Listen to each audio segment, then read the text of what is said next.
most intense, thrilling, electrifying sport on the planet. Mixed martial arts. You've been looking for the definitive podcast to call your new home to hear everything about it. The search is over. This is the MMAnomaly Show. No filter. Bringing you the hottest MMA breakdowns straight from the heart of the octagon. This show is all about MMA breakdowns. For fans, by fans. We're talking UFC, MMA, and the occasional big boxing match. We'll bring our unique take on how these fights are going to play out and who we think are the best bets. Welcome to the MMAnomaly Show. No filter. And now your hosts, Olin, a.k.a. MMAnomaly, and Emiliano, a.k.a. Jive Turkey Nano.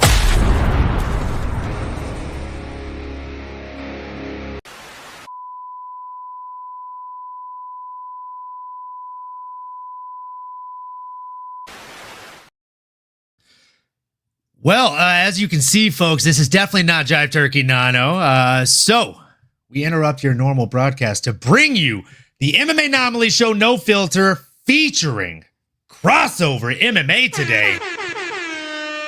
How we doing, my guy? Man, doing good. Thanks for having me on, man. Looking forward to it. Absolutely, man. Looking forward to chatting with you about this epic card, UFC 309. It feels like it was a lifetime ago, even though it was just a handful of days ago, right? I mean, yeah. There just seems like there's so much going on in the world of MMA, even though we're getting ready to have this little lapse in time between cards. But man, with that being said, we're going to jump into the very bottom of the card. We're going to talk about a fight that I was wrong about. And when Nano is back tomorrow, I think we both have to do a shot on this one. Veronica Hardy versus Eduarda Maura. I mean, you were on Veronica Hardy too, right? Right, I was. Fuck, dude, I think most of the world was. What do you think went wrong, and what surprised you most about this fight? So I'll tell you the first thing straight away that surprised me. Mara moved up a weight class, and she was still the bigger fighter, more imposing fight. And I mean, it was obvious. And I was like, whoa. Like, that was right away the very first thing I noticed. And then after that, watching Mara in a previous fight, she's definitely more of a grappler for sure. Like, she was winning a lot of the exchanges on the feet. And I was like, what is going on? Like, where did this come from? Like, she got so much better in literally like one fight. And at that point, I was like, oh, this isn't good at all. And then once she got that first takedown, I saw how easy that was. I was like, yeah, it's gonna be a bad night for Veronica Hardy. Yeah, I completely agree. I mean, as soon as I saw the way the opening exchanges were going, I was like, what is happening? Like, this is not the way this is supposed to go. You know, I mean, the grappling, sure, maybe. But even then, I thought, you know, you literally live with one of the greatest masterminds in all of mixed martial arts currently, in Dan Hardy. And I was like, you know, she's going to be able to handle her own on the ground. It didn't even really go to the ground as much as I thought it was going to. I mean, sure, she did end up landing 3 out of 4 of her takedowns, 75% clip, folks, for those of you that are bad at math. She didn't really even need them. Like you said, she was winning a lot of the exchanges on the feet. That was the most shocking part of the fight for me. And again, to echo what you said already, I thought Veronica Hardy was going to be the larger girl in this. I was so confused. I was like, wait, which one of these ladies went up in weight for this fight? Because it just did not seem like the case. And quick shout out to all the people in the chat. Shout out to the Fight Week show up in here. Shout out to Teron Brown. We're going to hit a lot of fucking air horns right now. Shout out to Sean Moody, Manuel Ram, 2005. What a fucking name. And shout out to Lane. You know what I'm saying? We appreciate each and every one of you guys. And all of you that haven't said anything in the chat, we appreciate you all the same. Now, with that being said, do you think Eduarda Maura is here to stay in the flyweight division? Or do you think that she should go back down? Because I think maybe she should stay. I agree with you. Like what I saw from her on the feet, bro, like she could be a legit problem. Like with her grappling and how strong she is, and now she can do something on the feet. Like she's gonna be a problem for real. And I mean, to still be that big upper weight class, it just to me it looks like she's fighting at her natural weight class now. What about you? Yeah, I completely agree, man. I think she probably should have been fighting at this weight class all along. Maybe she was depleting herself to get down to where she was before. And dude, she looked like the bigger person here. I mean, she could probably tone up a little bit at this new weight class, get used to the muscle. But I liked what I saw a lot from Miss Maura. And I actually can't wait to see what's next for her. Do you have any names on the tip of your tongue for who do you think she should fight next in the flyweight division? For Eduarda Mora. Amanda Hebus? That's not a terrible fight. That's not a bad fight at all. And she's coming off of a loss to Thug Rose, right? Yeah, that's not a bad fight. Because I mean, like it doesn't take long to move up in some of these weight classes, and like I say, just push them, bro. Like, why not? Why not? I mean, you're not wrong. I didn't actually have that name. I had two other names. So I had Tracy Cortez or one of our favorites here on the show, Miss Jasmine. Yes, David. I think those would be fun fights. And I don't think she'd be the bigger girl in one of them. I mean, doesn't Jasmine, she's about to fight again, right? She just got a fight that just got announced, I think. Oh, yeah, shit. She got a quick turnaround, huh? Yeah, like literally like a day or two ago, I think she just got a fight announced. My balls is hot. She was itching for it, bro. I love Jasmine. I think she's hilarious. I like her too. She's definitely a fan favorite, and she's a dog too. By the way, she is a dog. Mm-hmm. She's an absolute dog. She's a fan favorite. She's great on the mic, and she's fun. She's the new Ronda Rousey. Hold on. Do you mean that in a good way or a bad way, Sean? Because that could be taken a number of ways. Because we can't get enough of Jazz. We can't get enough of Jazz. That's facts. That's facts, dude. Facts. Yes, David. Is the one. This is the truth. I'm not mad at the Amanda Hebus fight, though. I'm not mad at that at all. So we move forward into a fight that went about as I expected it to, if I'm being honest with you. We had Basil Hafez coming in against Oban Elliott, the Welsh gangster. I knew that this could go either way, but I had my money on Oban Elliott because I just knew that this guy is an absolute dog inside that octagon. And on Saturday, it was no different, right?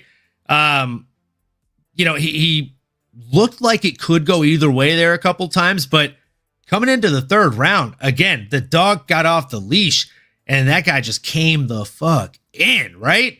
How did you have it scored going into that third round? Did you think it was 1-1? No, I was liking what Oban Elliott was doing. I didn't think Hafez was doing enough to get around, in my opinion. I agree. I saw arguments online of the opposite, though. There were people saying there was 1-1 going into the third round. Yeah, I didn't think Hafez was doing much, and just my humble opinion, But in the end, it didn't really matter. No, it did not. There were no judges needed on this one. They definitely took 5. That's when they went out for a cigarette break over there in New York City. Oban Elliott went out there and just got it done in crushing fashion. The Welsh gangster improves to 12-2 after getting the knockout just 40 seconds into round number 3. I liked what I was seeing too. I thought he looked really, really slick on the feet. The ground game, non-existent from either guy. There was no takedown shot, so therefore none landed. And I mean, rather, Oban was really accurate on the night. Mm-hmm. I feel like that was probably the most accurate he's ever been in the UFC at least. Landing at about a 55.9% clip, so just about 56% of his strikes landed, and just a little over 55% for his significant strikes landed as well. Yeah, I really, really liked what I saw, and I wouldn't mind seeing him get somebody in the top 15, like you said, like push these guys, right? What happens when you put somebody like him against a Vicente Luque? Because nobody wants to see Luque versus Nick Diaz anyway. True. Like, just going to call a spade here. I think that would be a far more fun fight. And then we can get Nick Diaz versus Tony Ferguson. I'm curious to see what you think of the name I got for Oban Elliott. I'm very curious. Oh, I'm excited. So let's hear it. The name I got is Nicholas Dalby. Oh, the Brazilian Slayer, Danish Dynamite. I like Dalby a lot. Oh man.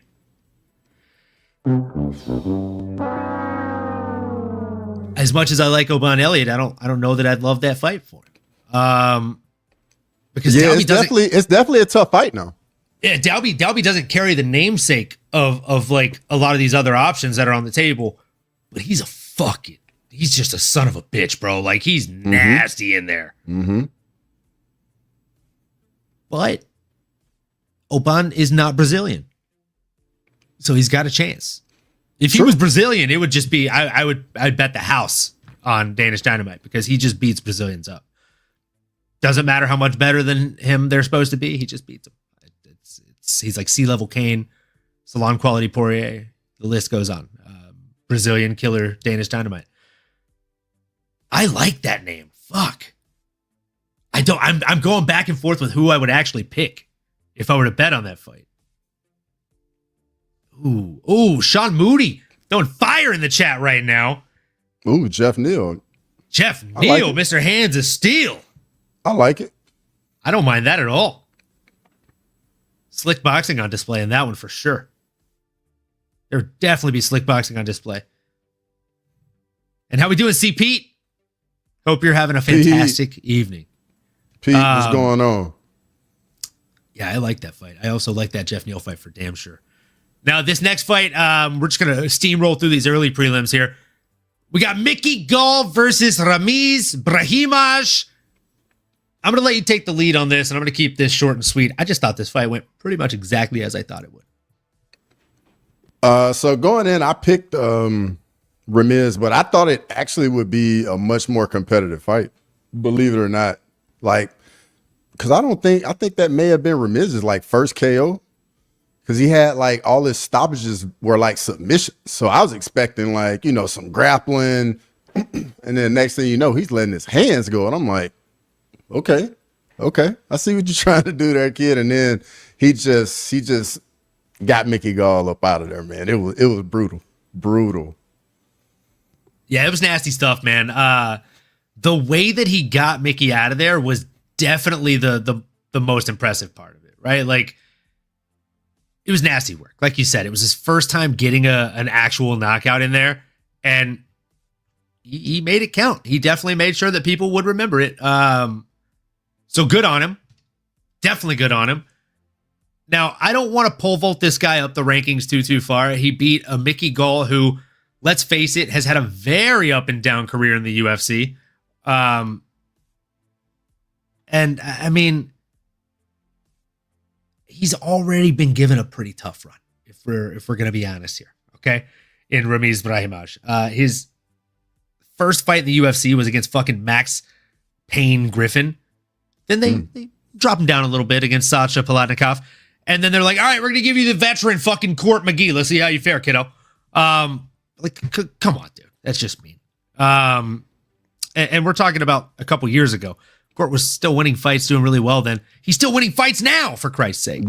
He is literally like beating Father Time as Court McGee. And then they give him Michael Gilmore. He gets the win there too. But then they give him fucking Timba Garimbo. Like, sheesh. I'm glad they gave him fucking Mickey Gall because he deserved it. He deserved it. And, Mickey Gall, I think it's probably time to hang him up or maybe go to Bellator or another promotion. But again, Ramiz Brahimaj. What should be next for this dude? So my pick for him is actually two guys fighting this weekend. San Kanan, Muslim Salikov winner. The winner. Okay. The winner. I like that. I like that a lot, actually. I was scrambling to find a name for this guy because I honestly, like, I looked at the name in the top like 30 on Tapology and I'm like, I don't know who really adds up for him, who's a good matchup for him, because I feel like you don't want to bring him too high up the ladder, but you also don't want to bring him too far down the ladder. I like that a lot. I mean, even if you said the loser, I'd be happy with that. Yeah. As long as the loser doesn't take like a shit ton of damage and is out for, a ton of months. Yes, you're right, Sean. Muslim is the Kung Fu dude. He is actually the king of Kung Fu. And Turon Brown. Okay. Spitting fire as well. Give him Jake Matthews. I'm not mad at that at all. Yep. Jake Matthews would be a competitive fight. Jake Matthews has been looking pretty good lately, too. I was going to say, I don't think he can knock Jake out. I'll tell you that. Jake been looking pretty good. Yeah, I don't think he can knock Jake out. There's no chance. But I do think that would be a fairly competitive fight.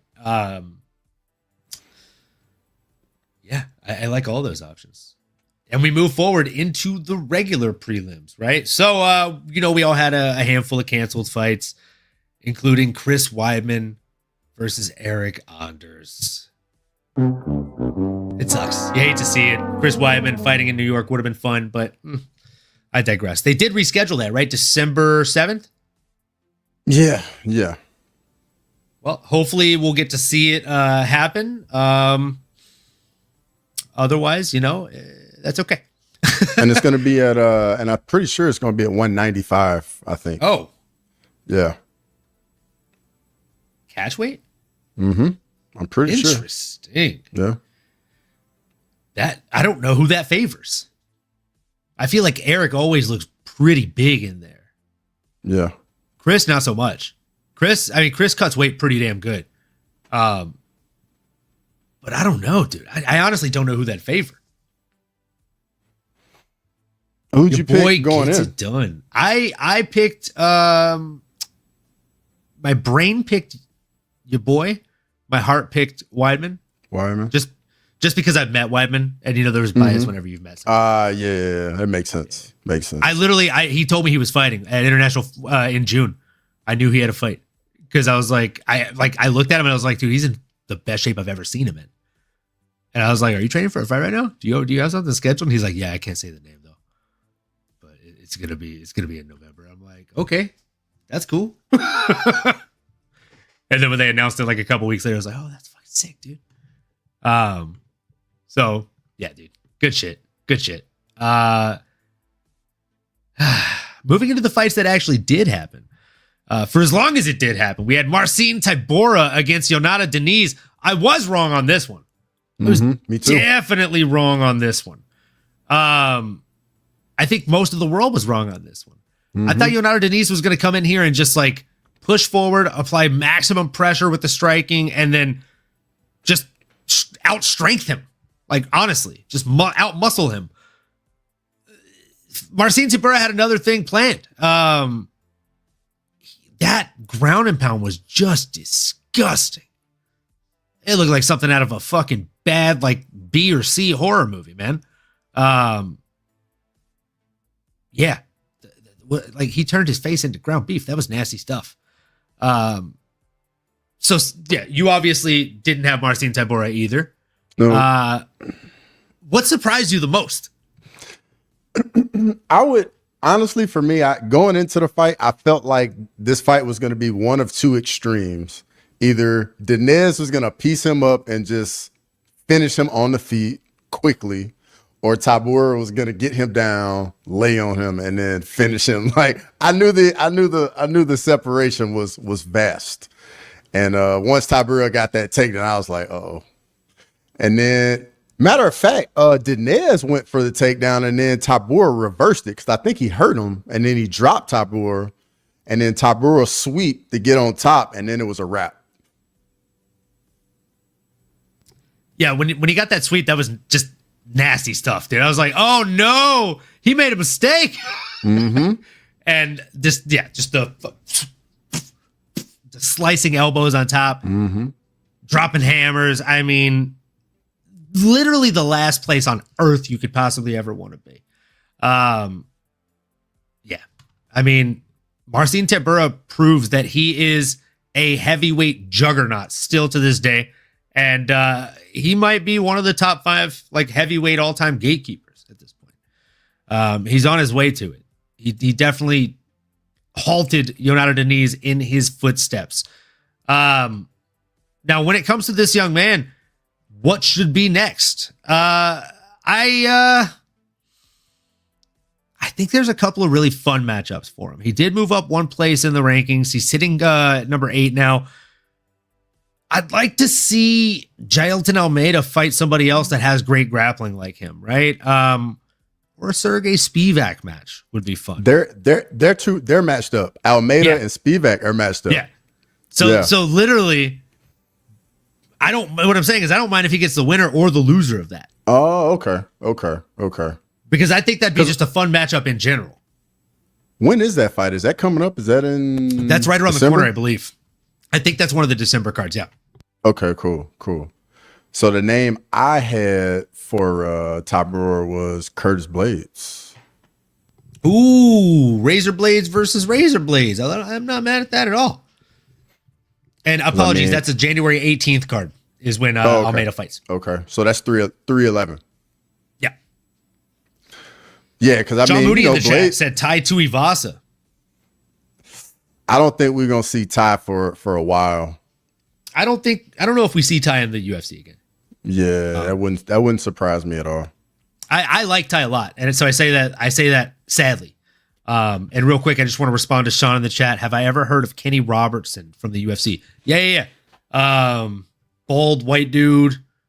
Yeah, definitely know who you're talking about. I forget what weight class he was in, but I remember the face. He fought was it Action Man Curtis? Chris Curtis? Anyway, sorry, I'm not trying to derail you. All good, brother. All good. Had a moment there. Trying to recall who this dude's talking about.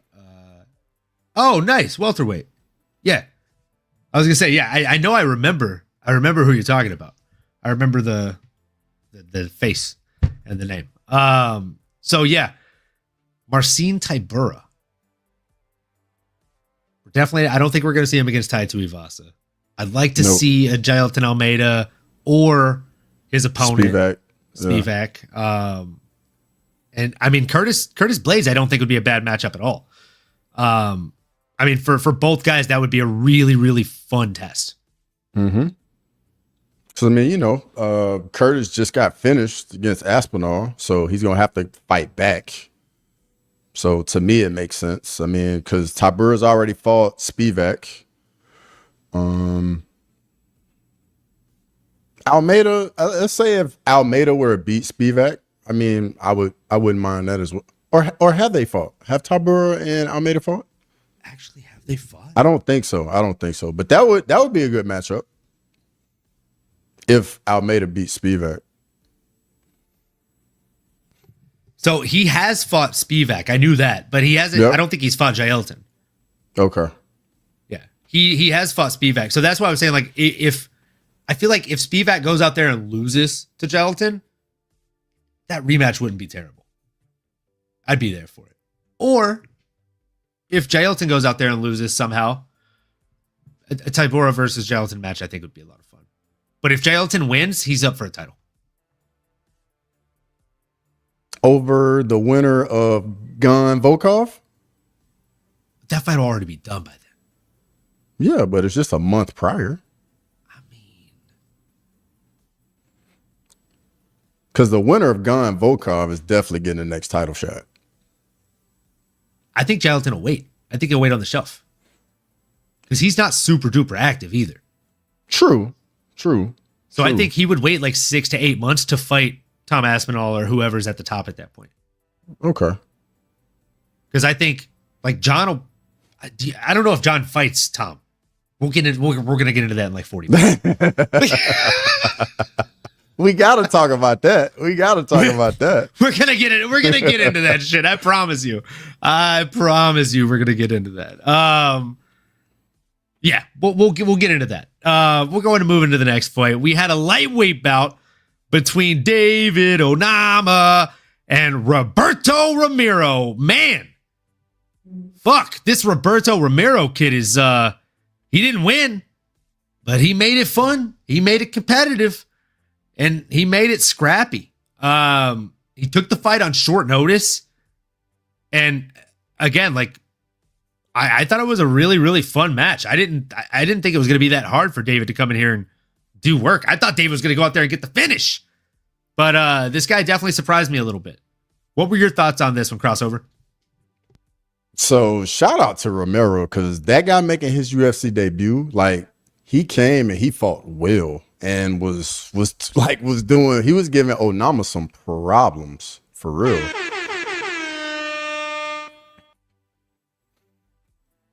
And I mean, that's definitely how you want to look when you're making your UFC debut on short notice like that. Like, shout out to the kid, because like I think it was like 3 days notice or something like that. Yeah, I think it was 3 days notice. Yeah, that's some respect right there. He definitely earned himself another fight in the UFC for sure. Absolutely. Yeah. They got to give that kid a full camp and a fight in the UFC for damn sure.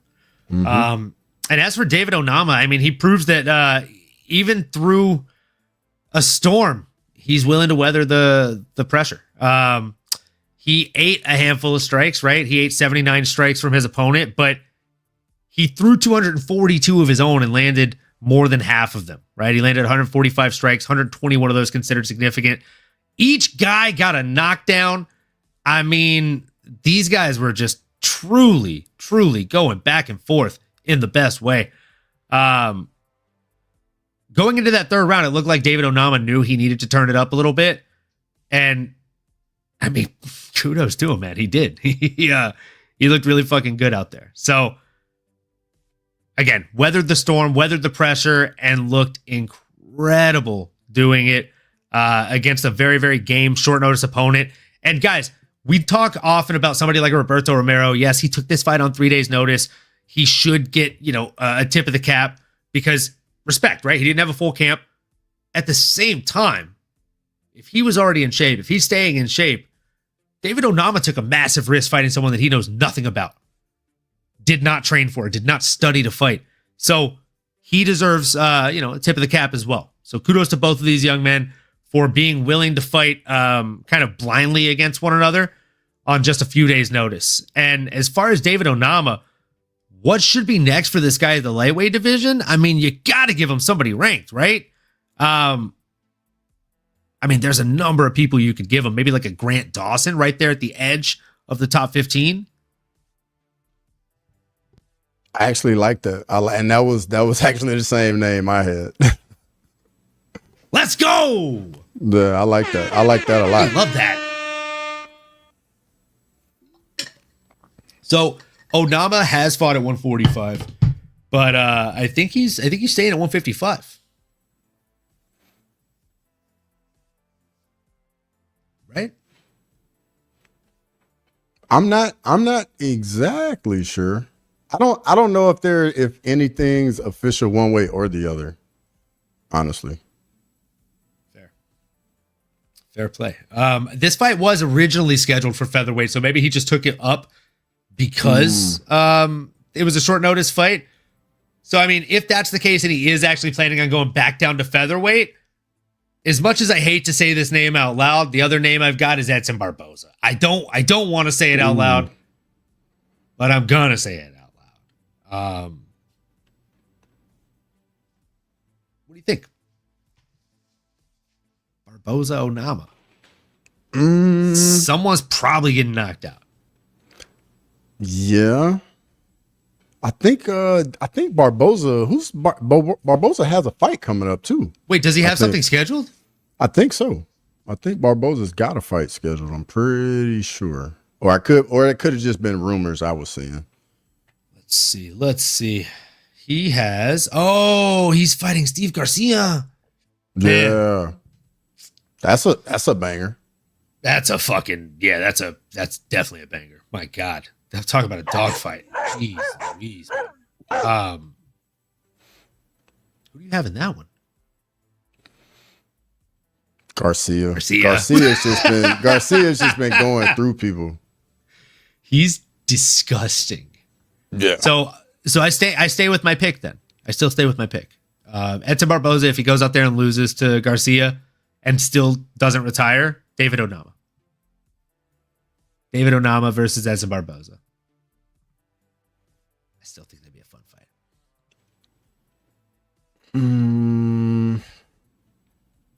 I would say Nathaniel Wood. Ooh. Mr. Carved of Wood himself. I think that would be fun. That would be fun. Nathaniel Wood, he fights at a good pace, and I think they would just make good dance partners. Yeah, I think he'd give him a lot of different looks. And honestly, he'd give him a lot of problems on the grappling edge. Nathaniel Wood's a hell of a grappler. Mm-hmm. Underrated, in my opinion. Yeah, sign me up for that one. I'm not mad at that at all.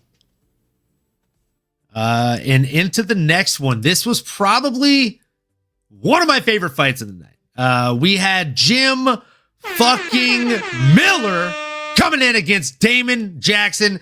And I've said it before, I'll say it again. Jim Miller, UFC 100, UFC 200, UFC 300. I think he's going to fight till UFC 500. This man's a lunatic. People talking about John Jones beat a 42-year-old. That's okay. A 41-year-old went out there and whooped ass.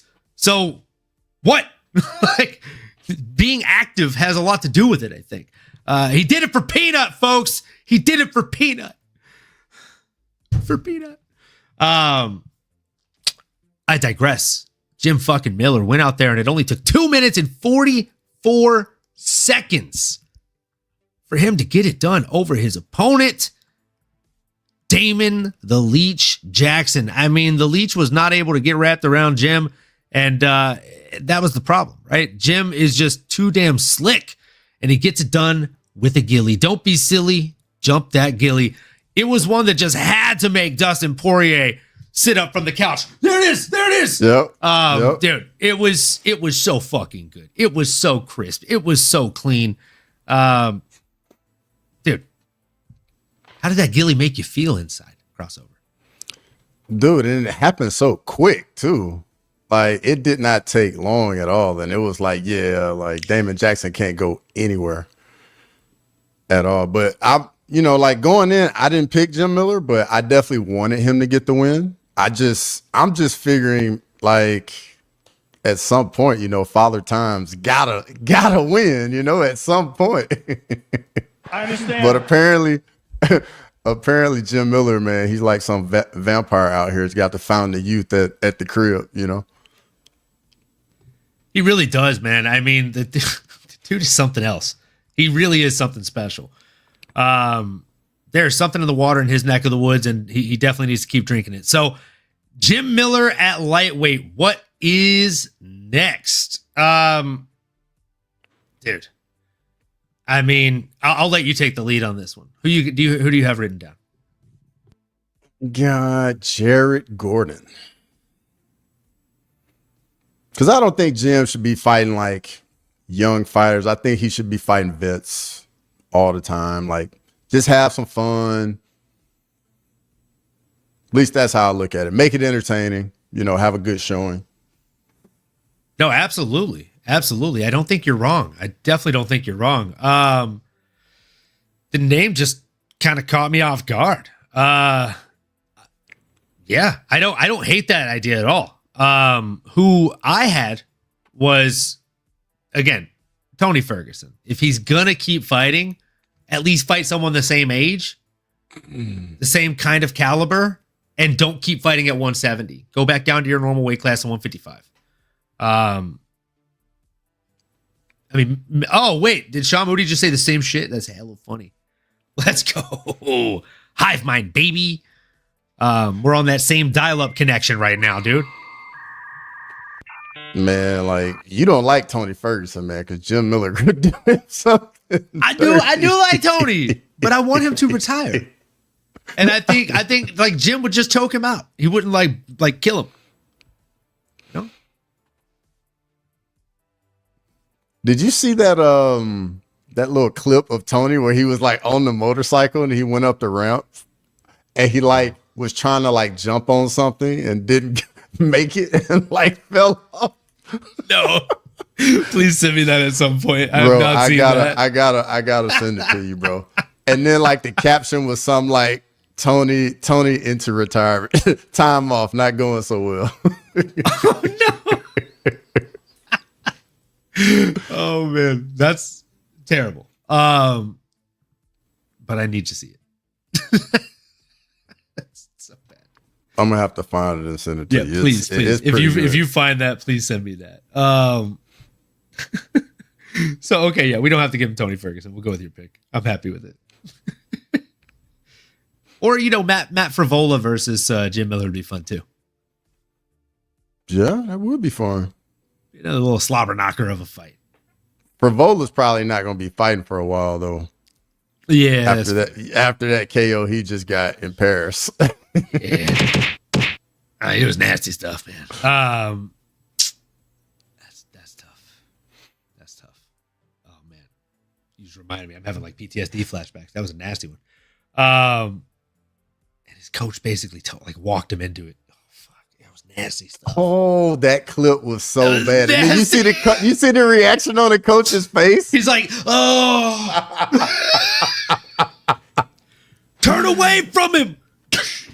Yep, right into it, brother. Oh, and then, yeah. Goodness. It's just tough stuff, man. You hate to see it. So we move into the next one. We have a bantamweight bout between Jonathan Martinez, the Dragon, coming in against Marcus McGee.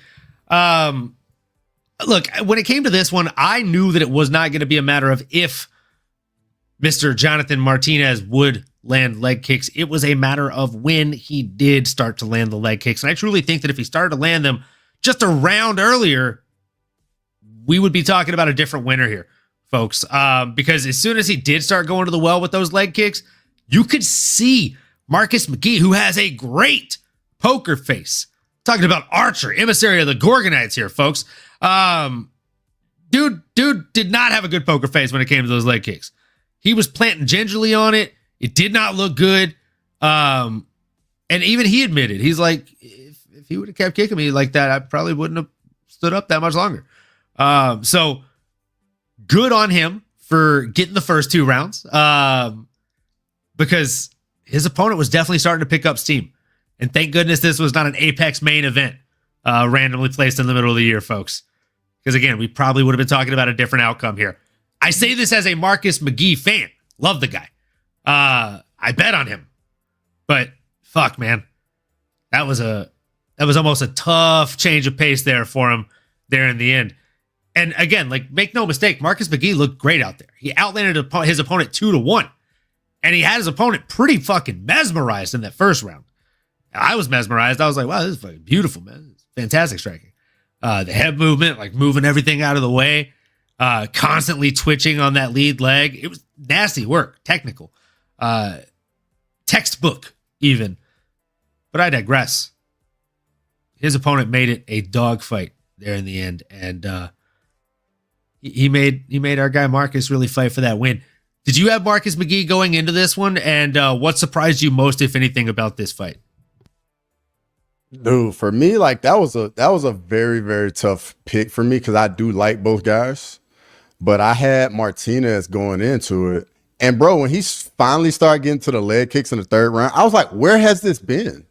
Where has this been, bro? Your kicks are a weapon. They're literally your best weapon. Where has this been? And then on top of it, it literally took no time, and McGee was like, nah, I got to get orthodox. I can't be southpaw anymore. And he was struggling. And I mean, you're definitely right. If this was like an Apex main event, we're definitely talking about a different winner for sure. But McGee fought his tail off those first 2 rounds, man. The feints, it's literally like Jonathan Martinez was pretty much just watching a movie. Like he literally, like you said, he was mesmerized, like he was frozen, just couldn't get anything going, no offense. And it's like he wasn't even, he didn't even have any output. He literally was just standing right in front of him, just watching him. And each little time, McGee would just touch him, and then get back to moving. And good job by McGee. Great win. Absolutely great job by McGee in there. And shout out Ian Miller in the chat. The movement was too much. And I mean, also just shout out Ian Miller. He's also a pro fighter. Ian, put in the chat when your next fight is and how and where people can tune in and support, brother. Ian also said he's not used to a fighter that moves. That's a fact. That's exactly the same reason he had trouble with Jose Aldo in there, right? Like the movement, the footwork, it's a game changer, especially if you haven't really had partners that are giving you those types of looks. And I mean, if we're talking about a fighter that's able to give you looks, Marcus McGee, the person giving that guy looks, talking about a Sean fucking O'Malley, right? So he's got a lot of good looks. Ian Miller's fight just got called off. His opponent has been suspended by the commission. Damn, you hate to see it, brother. Well, we hope you get a new fight scheduled soon. And hopefully this means you get to enjoy Thanksgiving dinner, brother. No weight cut. Let's go. Try to look at the bright side, my friend. Silver lining. And with that being said, silver lining. That's me. If I was a Transformer, I'd be Optimus Prime. You know what I'm saying? Cheesy jokes, bad jokes, all day. You can always bet on those. So what do you think should be next for Marcus McGee? Do you have any names on the tip of your tongue? And in the chat, let us know as well. I have 2. So my 2 names for Marcus McGee are either Song Yadong or Chito Vera. Because I mean, Marcus McGee is 34 years old, so he's gotta get a bump up like now. You know what I mean? And Jonathan Martinez was just in like the top 5, like not that long ago. So, I mean, why not? I like the Rob Font pick too in the chat. I like the Rob Font pick as well. I love that. So I actually had Rob Font written down as mine, and then my other pick was the loser of this weekend's main event, Davison Figueiredo versus Petr Yan. Like you just said, the guy he just beat was literally like top 6 just a few months ago. So why wouldn't we pole vault this guy up? He's not getting any younger. He's, already almost on the wrong side of 35 in this sport. So we've got to give him a bump up in competition. And I think that Rob Font would provide that if he wants somebody faster. And if he's willing to wait a little bit, take the loser of this weekend's main event. They'll be looking for a gimme, and they might actually think that about Marcus McGee, which would be a mistake. I like it. I mean, but he's definitely got to get a big jump up in the rankings for sure. Because I mean, just with the age, like we gotta see if he can become that guy or not. Now, gotta get those AI rankings, bro. Facts. They'll be here in no time. Watch. They really will be. AI is taking over everything. Speaking of taking over, man, fighting nerds, they are taking over every fucking thing. This Mauricio Rufy guy fighting at catchweight against his, third scheduled opponent for this fight card? Finally, we got James Yantop that was willing to answer the call here. And, I mean, he came in a little bit heavy, right? It was quite a weight discrepancy, as you could see in the match in there. But this guy was a dog. If there was anything that surprised me, it was how much of a dog he was. The way he was eating a lot of those shots was very, very impressive. But I would be remiss if I didn't at least mention the look away left hook that our guy Rufy landed. My goodness. You got to think if he's fighting someone at the actual weight class he typically fights at, that probably gets it done. Absolutely. I mean, that left hook was nasty. But you're definitely right about Yantop. He definitely is a dog. I think, did he fight at 306, I think? Or because he fought not that long ago, and the fight he was in was another war. And he definitely fights behind his chin for sure. It was a UFC fight night on August 24th. So yeah, not that long ago at all. And it was against Vyacheslav Borshev, aka Slavaclaus. And yeah, that was an absolute barn burner. Over 100 strikes landed, or actually almost 200 strikes landed. There were 97 strikes landed exactly by both men. So absolute barn burner. And he made Slavaclaus go nil on his takedowns. So solid work from the young man. Dude is an absolute beast. Curious to hear who you have on the tip of your tongue. I would like to see this stud fight another stud in Daniel Zellhuber. I think it would be a flashy matchup of just fists flying, head movement, probably some shit talk in there. And I don't even think they speak the same language, so they wouldn't even understand what the shit talk is, which would make it even funnier. Either way, you know there's going to be a fatality in there. So give me that one. And I saw one in the chat earlier. Yantop versus Jim Miller next. It's not a terrible matchup. It's not terrible. Did you have a name on the tip of your tongue for the winner here in Mauricio Rufy? So I like the Zellhuber matchup.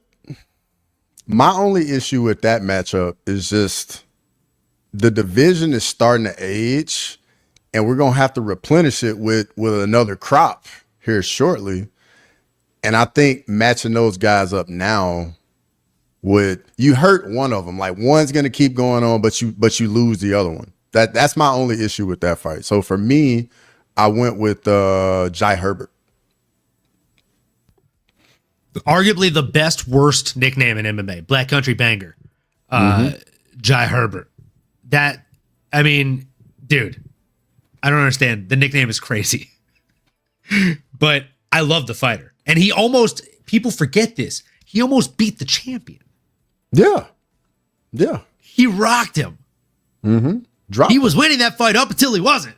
Jai Herbert's a son of a bitch, bro. Okay. But that fight was up at 155, though. Yeah. That's fair. That's a valid point. But I like that matchup a lot. Yeah. I would take that. or the Zellhuber fight. But I agree with you. And I like Zellhuber too. Me too. I like both guys, actually. That's what I'm saying. Like, I agree with you that you would crash stock in one of your potential superstars. And why not build them up for another 2 years or so and then make them fight each other? Yeah, you're right.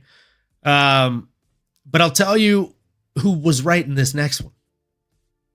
Your boy. I tried to tell everybody. Everybody was high on Carene Silva.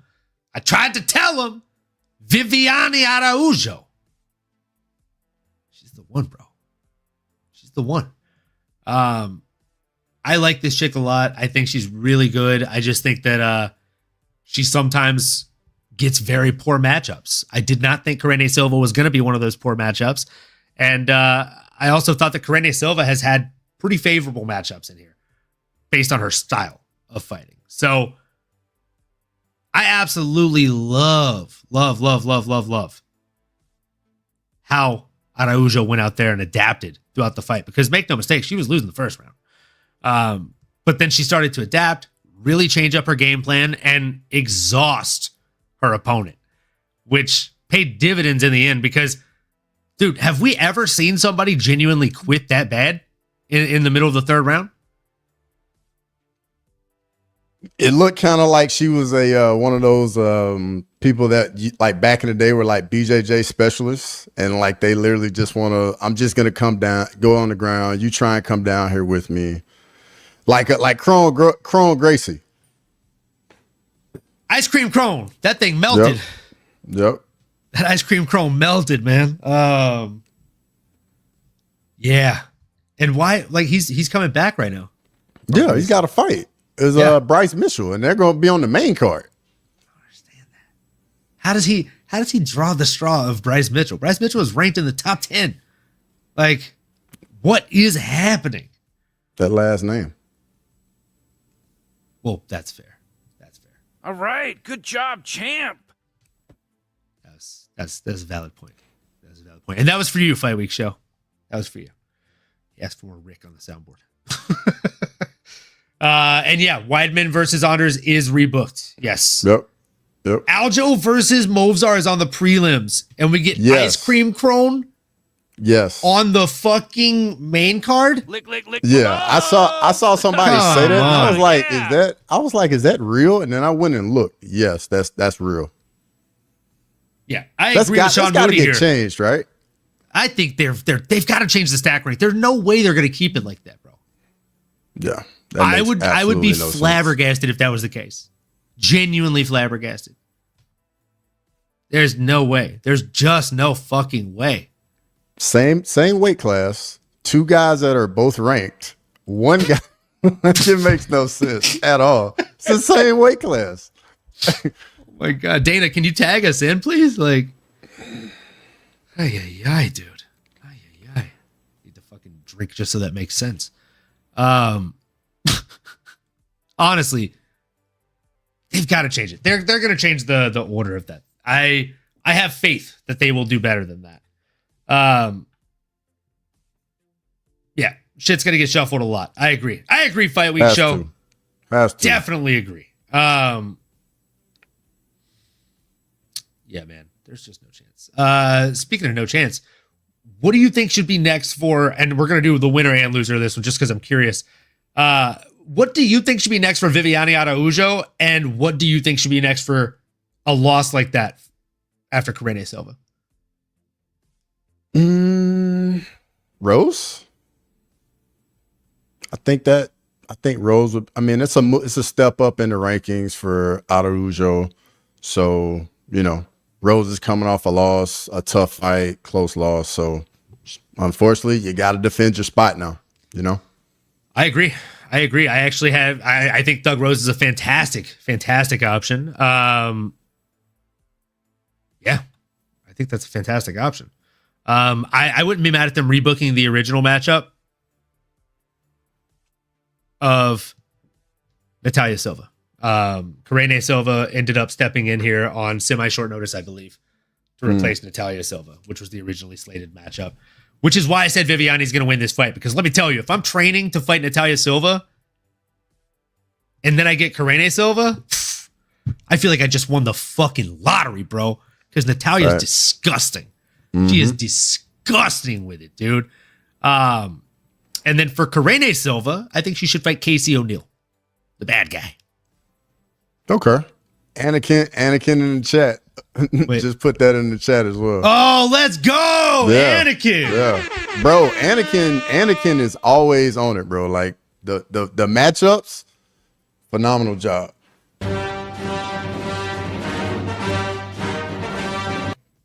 Fucking let's go, Anakin, bro. I do know the power of the dark side. Yeah, I love that. I absolutely love that. Did you already say a name for Karine Silva? For Karine Silva, I'm gonna go Tracy Cortez. Ooh, I love that. Not mad at that. I don't know who I would actually favor in that matchup. Who do you think would be the favorite in that matchup? Tracy, right? That's what I'm thinking. Tracy. I think I would favor Tracy in that matchup. I never favor. I can see that. I can see that being like some very, very small odds in that though. I was gonna say like a pick'em almost. Yeah. Man. Well, we'll talk about one now that was not a pick'em. It was anything but a pick'em. I did bet a shot on this one on Paul Craig, not because I thought he was gonna win, but because I knew by this point in the show I'd want to drink.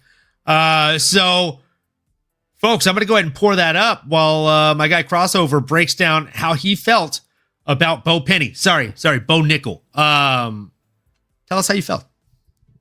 So going in, I think what everybody wanted to see was if Bo was going to actually wrestle Paul Craig, and then how was he going to look in Paul Craig guard, and who was going to have the advantage in the grappling since you have two guys that are good grapplers.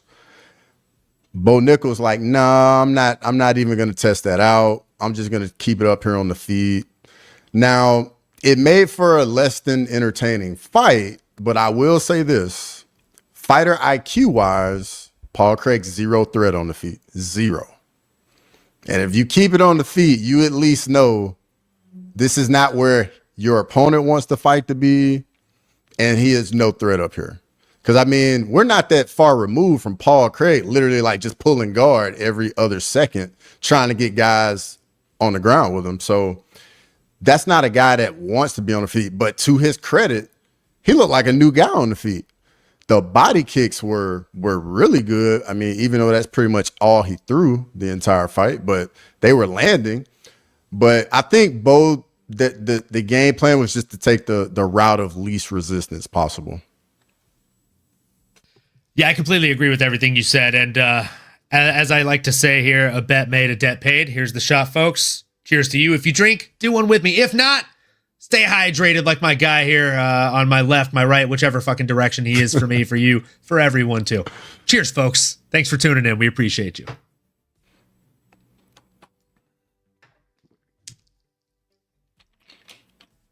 Now, before I do my breakdown here, let's jump into the chat. Fight Week Show, a man of his word. Yes, always. Sean Moody says Nickel versus Hermanson next. Yes and no. Yes, because that is a logical pick and it should happen. No, because Hermanson does bad things to Nickel, I think. Cheers. Cheers to you as well, mate. Anakin said, even though Nickel didn't finish him, it's good to see him working on his striking. I agree, Anakin. But, you know, if you're going to become a Bo Nickel fanboy, as Padme once told you, you're going down a path that can't follow you. One's an offensive and one's defensive. Absolutely. Played it smart. Deletes a called out Bo. Also someone who would probably do bad things to Bo. Give Nickel Joe Pyfer. Yes. Yes. It's like when you pick the same character in a video game and they wear different color shorts. Bo Nickel, Joe Pyfer. No, I genuinely think it would be like knockout power versus grappling power. I do think Bo would go to the fucking well with takedowns if he fought Joe Pyfer. Let's be honest. Oh, absolutely. Absolutely. He would just do blast doubles like it is nobody's business, dude. But I digress. Fucking Anakin, you gotta stop saying it before I have a chance to, bro. That's my pick. This fucking guy. All right, Anakin spilled the beans here. That was going to be my pick. Andre Petroski versus Bo Nickel is the fight to make. Petroski looked really good in his last outing. He's been saying he's the self-proclaimed best fighter in the division. Bo Nickel happens to win a fucking Hodge trophy, so that's the one. That's the one to go with, brother. That's a little matador of a matchup right there. And I think it would probably be exactly like this one was. I don't think a single shot would be made. I don't think there would be a takedown attempted. I think it would be like first person shoots a bitch kind of rule. And then we just see a fun striking match between two wrestlers. But I digress. Look, I thought Paul was actually doing really fucking good in this fight. Paul Craig. The body kicks, like you said. Brand new, bro. Brand new. I know you made fun of him. I know I made fun of him. I know most people made fun of him when he said, look, I'm going to be going out there and I'm going to bring a lion. The lion showed up, folks. Come on. It was nasty stuff. It was nasty stuff, those body kicks. If you have never ate a body kick, I want you to let your friend kick you in the body for fun. Just so you know what it feels like. You know, bad things are going to happen afterwards the next day when you go to the bathroom, but that's okay. It's normal. I digress, though. The body kicks were disgusting crossover. I'm not sure if you've ever felt a body kick, but I've told numerous people I would rather get hit in the face 10 to 20 times than eat a clean body shot. The thing I can say that impressed me the most about Bo Nickel in this fight was he was absorbing those strikes like a fucking champ. Honestly, dude, like I was impressed because they were not in the Apex, folks. They were at Madison Square fucking Garden. And I could still hear the echo of those kicks. Disgusting. disgusting reverberation coming off those things. And I mean, I know people in the chat are saying that they like that he was working on his striking, but did anything really impress you about Bo's striking? I'm gonna be honest, no. However, this is we the love thing. an optimist. Let's hear it. Hey, he can never get better if he doesn't use it and implement it in fights. It will never get better. All right. I wanted to have something ready to disagree with you, but I can't. You're actually right. So record scratch moment there. Yeah, I mean, you're absolutely correct. If you want to grow a muscle, you got to flex it. Nope. I mean, speaking of which, bro, we can't have you on the show and not get a flex for the people here. Come on. Let's Oi! Look at those things. I'm not allowed to flex for the rest of the show because I'm just a little boy now. Geez Louise, kids. That's what it looks like when you definitely eat your Wheaties and do everything else correct. So, with that being said, and with some real muscles being flexed, sorry, we needed to give them something to be excited about after chatting about Bo Penny for so long. What do you think should be next for Bo Nickel? So the chat and you have definitely, like, I was in agreement. Like, I came up with 2 names, and one of them was Petrosky. Like, everybody in the chat and even you, like, we all were aligned with that. And then my other one was who was it?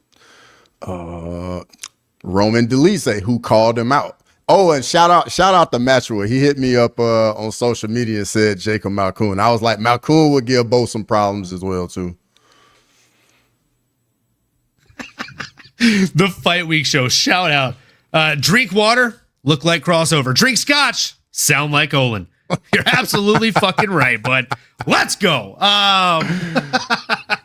Yeah, I like everything that the chat is throwing out, to be honest. Everything that the chat is throwing out, especially this one. Crossover's jacked. Yeah, you're right, Anakin. It's a fucking fact. He's super jacked. Matua says Jacob Malkoun. Not mad at that one. But I would feel like it's fighting down for Bo. Malkoun's not a big enough name for him to fight. Petrosky and him have the chirping back and forth. Otherwise, I probably wouldn't say to go with Petrosky either. Right? Malkoun just got booked with Rodolfo Vieira for February. So if he wins that one, I was gonna say if he wins that Grappler, hey, that's gonna be a fun little grappling matchup right there. If he beats Rodolfo, then I'm absolutely in alignment with Matua here on Jacob Malkoun and Bo Nickel. I think that'd be a fun matchup. Yeah. And then my other matchup was Roman Delise. Yeah, I mean, the Roman Delise matchup, I think, makes sense from a logical standpoint from where they are trajectory-wise. But I the only reason I disagreed with it is because I just think he does bad things to him. Roman Delise is like farm boy strong. Like, yes. Yes. like, Yes. I don't know how else to say it. That's exactly why I want to see it. I want to see what Bo can do when he faces it's like city boy strong and farm boy strong. Like one guy went to the school that taught him everything to get better, and the other guy is just like living life and just somehow fucking Herculean, you know? So I want to see that fight. I think that's fun. Nickel versus Sean Moody. My goodness, do you not like Kelvin? What the fuck is that? At all. At all. I like Sean. We've been here, bro. We've been here, but I can't follow you there. Dude, Kelvin Gastelum is not going to defend one takedown, brother. Kelvin the gas tank Gastelum going to be running on empty. Real quickly. Oh boy, oh boy, oh boy. The next one is the co-main event of the evening, otherwise known as the people's fucking main event here, folks. It's time for Charles Oliveira versus Michael Chandler. Oh my goodness.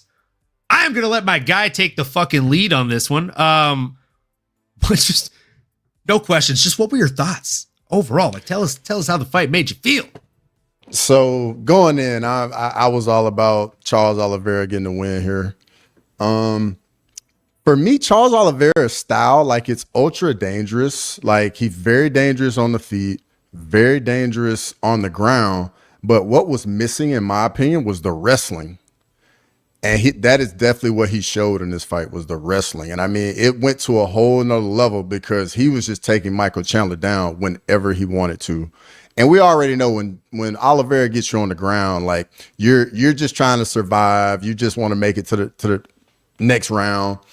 I couldn't have been happier for Charles Oliveira. I mean, it sucks for Michael Chandler to take that much time off, and you're back in there with Charles Oliveira, a guy that, you know, been through what he's been through, had the run, the championship run, and now he's trying to get back to the belt, and that's the guy you fight after 2 years off. That's tough. That's tough. But Charles Oliveira looked amazing.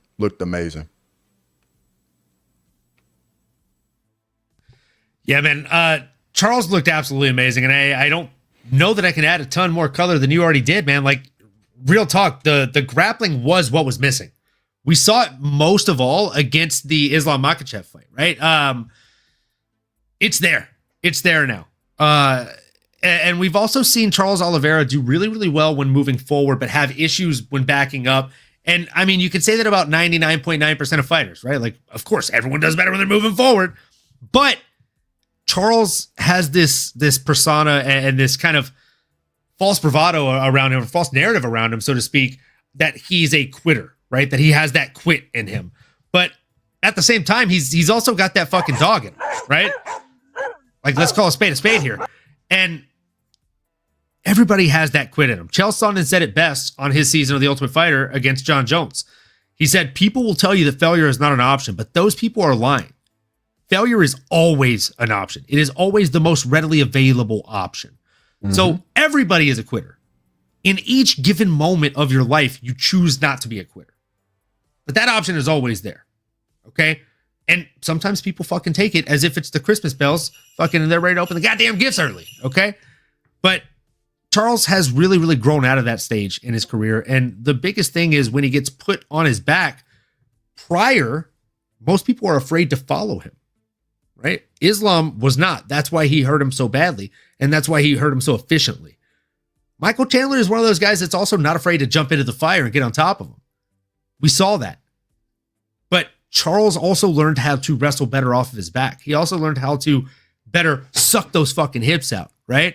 Quick sprawls. And when you're able to do that against an elite level wrestler like a Michael Chandler, it's really, really impressive stuff. Matua is saying in the chat, what damaged Chandler's leg that compromised Chandler's movement?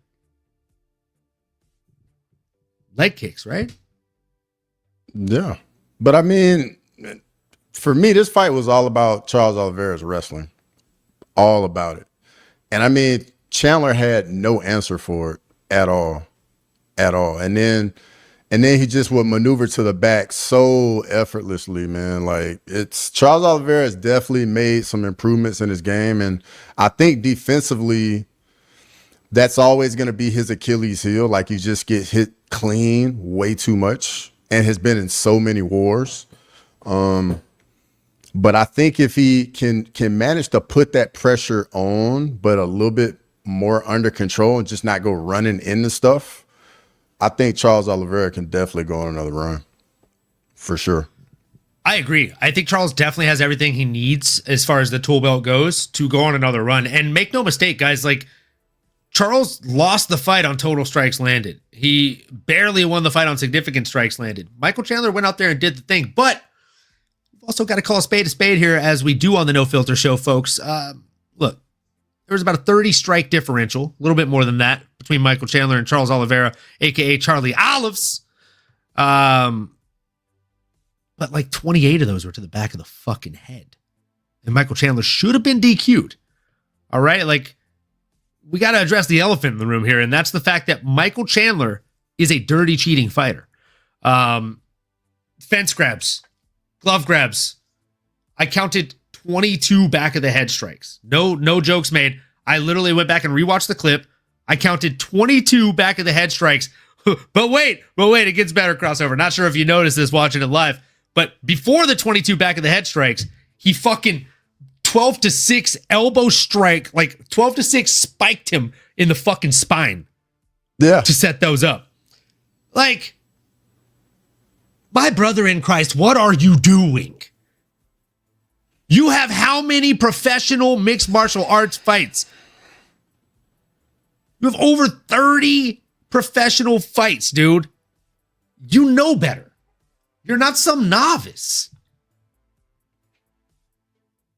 I know Macho in the chat saying they're clean shots. Bro, those are definitely back in the head. Matua, look. We've bet shots on things before, and I've paid my debts here. But I mean, I feel like you're trolling us borderline right now. Come on. Yeah, that was. I think that was. What? Yeah, that was definitely back in the head. Well, I think that was Keith Peterson, right? I think that's who was reffing that fight. All nonsense, Keith Peterson. Yes, sir. He reeked of cigarettes and whiskey. Wouldn't know anything about the cigarettes, but the whiskey definitely I would understand what that smells like. Look, man, those were disgusting back of the head shots. And I mean, I really wish that he would have gotten called on him. Could you imagine if the fight would have gotten stopped because of unanswered strikes? I was worried about it. Just thinking that, bro. I was like, what if the fight had gotten stopped and like Chandler? My girl was out of like town, and when I showed her that clip when she came back, she's like, okay. She literally asked me two questions. She's like, okay, A, why didn't he get DQ'd for back of the head strikes or even warned? Like, how many is he gonna have to see land to the back of the head before he's like, watch the back of the head? And she's like, and also, how many unanswered strikes is Charlie Olive's going to have to eat before the ref's like, all right, he's fucking done. Like, no, we're going to watch this guy die. Fatality. like, she's like, I just watched him eat like 20 fucking shots. That's when I was like, let me rewind it and count that. And I was like, oh yeah, 22 unanswered shots to the back of the head. Wow. Yeah, that was brutal. Matua doing a humble plug here.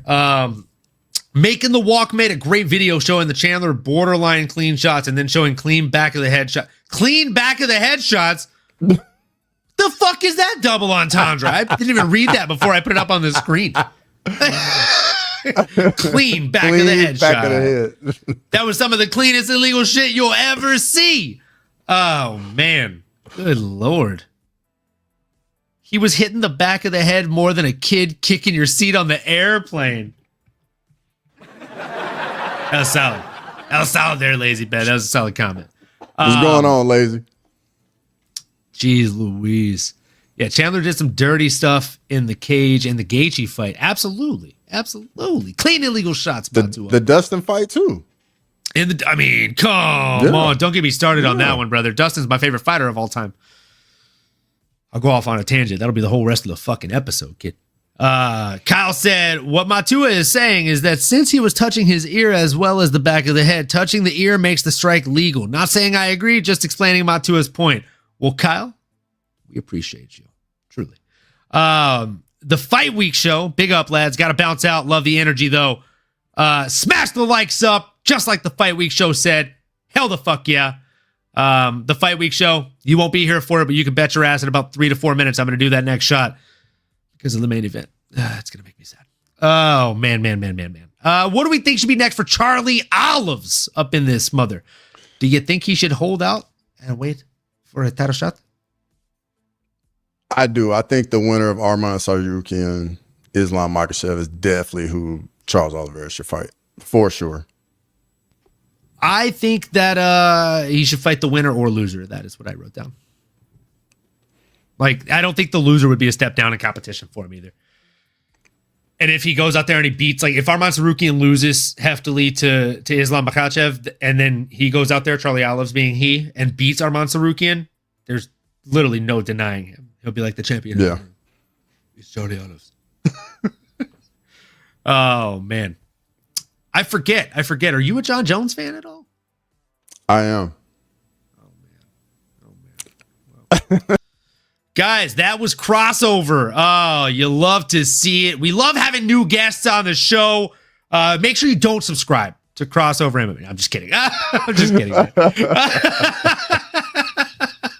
I was just about to ask. I was like, are we still cool? Are we still cool? Me being an AKA guy that trained there for years, and I met DC when he was training for the Jones fight. We're cool for however long the rest of the episode lasts, and then I probably will never speak to you again. I'm just kidding, bro. No, we can be fans of whoever we want to be fans of. I respect everybody, and most of all, I do respect Jon Jones for being one of the greatest of all time to ever do this sport. So whatever I think about him outside of the octagon aside, we are going to break down this heavyweight bout between Johnny Meat Jones and Stipe Miocic. I'm not making fun of him. He literally changed his own Twitter to Johnny Meat, and he said it's Johnny Meat, not Johnny Bones anymore. So Johnny Meat Jones is in here against Stipe Miocic, and he looked like it. He looked like a big boy in there.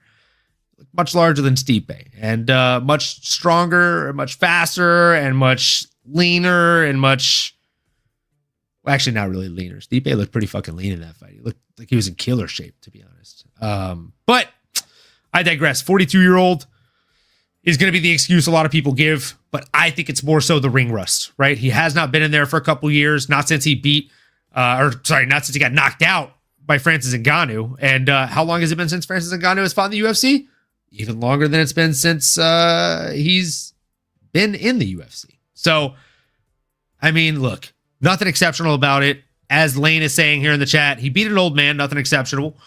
But more so, he beat someone that was significantly older than him and had significant amount of ring rust, right? So, did I really think that Stipe Miocic was going to go out here and just crazily murder fucking Jon Jones in the octagon, knock him out, outclass him, school him? Not really. I definitely didn't think so. But did I think that Sterling was going to show up in the middle of the fucking main event chat? Yeah, I did. Let's go. Shout out S-Dogs MMA Talk. What's up, brother? Just in time for this shot that I had on Stipe. You hate to see it, folks. I didn't bet on Stipe because I truly, truly thought that he was going to be the one to break Jon Jones. Break bones, so to speak. But I did think he had a chance. And I did think I'd probably be thirsty. It'd be a good time to pass it to my co-host. So crossover. Tell us about your guy, Jon Jones, and how he made you feel as I do this shot with these viewers. Cheers, folks. So for me, like, you could just tell, man, Stipe was literally just frozen, man. Like, Jon Jones was throwing way too much variety of strikes at him. He didn't know what was coming next. There was no type of rhythm with anything at all. Firefight shit counts. Hey, he's not wrong. He's not wrong. He's not wrong. He's not wrong. But yeah, Steve, for me, I don't think it was more so the ring rust. I think it was just the difference in speed. Like, Stipe just could not get to Jon at all. And then they would just go at range, and then the teeps to the body were just, I mean, you could see the effect they were having the very first few Jon Jones started landing. And he just kept the body work up, inside leg kicks, outside leg kicks, jabs, like literally hitting Stipe with the entire kitchen sink. And he just had no idea what was coming next, and it just left him frozen. And it was just a matter of time, really. Yeah, I like to say not a matter of if, just a matter of when at that point. And like you were saying, like, the biggest things that were throwing him off were the kicks, right? And it's because if you look at these heavyweight fighters, how often do you see heavyweights throwing the kicks in the arsenal that Jon Jones was throwing? Never. Fucking ever do you see that happening. So, yeah, I mean, it's literally, it felt like someone on like DSL or cable internet versus somebody on dial-up, right? The speed of processing was just next level for Jon Jones versus that of Stipe Miocic. And for Stipe, like, again, he's used to utilizing his boxing and being able to use his quick, like, he has good head movement. He has good back steps and like range finding shots. But for Jon Jones, while you're up here, he's throwing a fucking teep from hell that he's literally able to utilize, not like a kick, but like a jab. The way that Jon Jones utilizes the oblique kick and the teep kick It's like most fighters are able to utilize a jab. It is disgusting. It's silly how good it is, really. I say that as someone who dislikes the guy. And I sound like I'm fucking fanboying out over him right now because he's simply good at the things that you need to be great at in mixed martial arts. He's fucking great at the things you need to be good at, better yet. So John Jones is that guy. And I truly think that there's a discussion to be had where if you exclude popping positive for picograms or whatever the fuck, if you exclude the talk of PEDs, he is the greatest of all time. I don't like him, and I will say that out loud. Drew, if you're in the chat, you dick, you can clip that. Because you know how much I hate John Jones. And we had that conversation hungover over tacos, I believe. So, look, man, he's one of the best to ever do it, if not the best to ever do it. Outside of like a Khabib and a GSP and a Demetrius Mighty Mouse Johnson, like that's the Mount Rushmore right there. That's it. There's an argument for Fyodor Emelianenko, I think. But John is that guy. I don't even think I need to ask you because I think it's just a fact at this point that he needs to fight.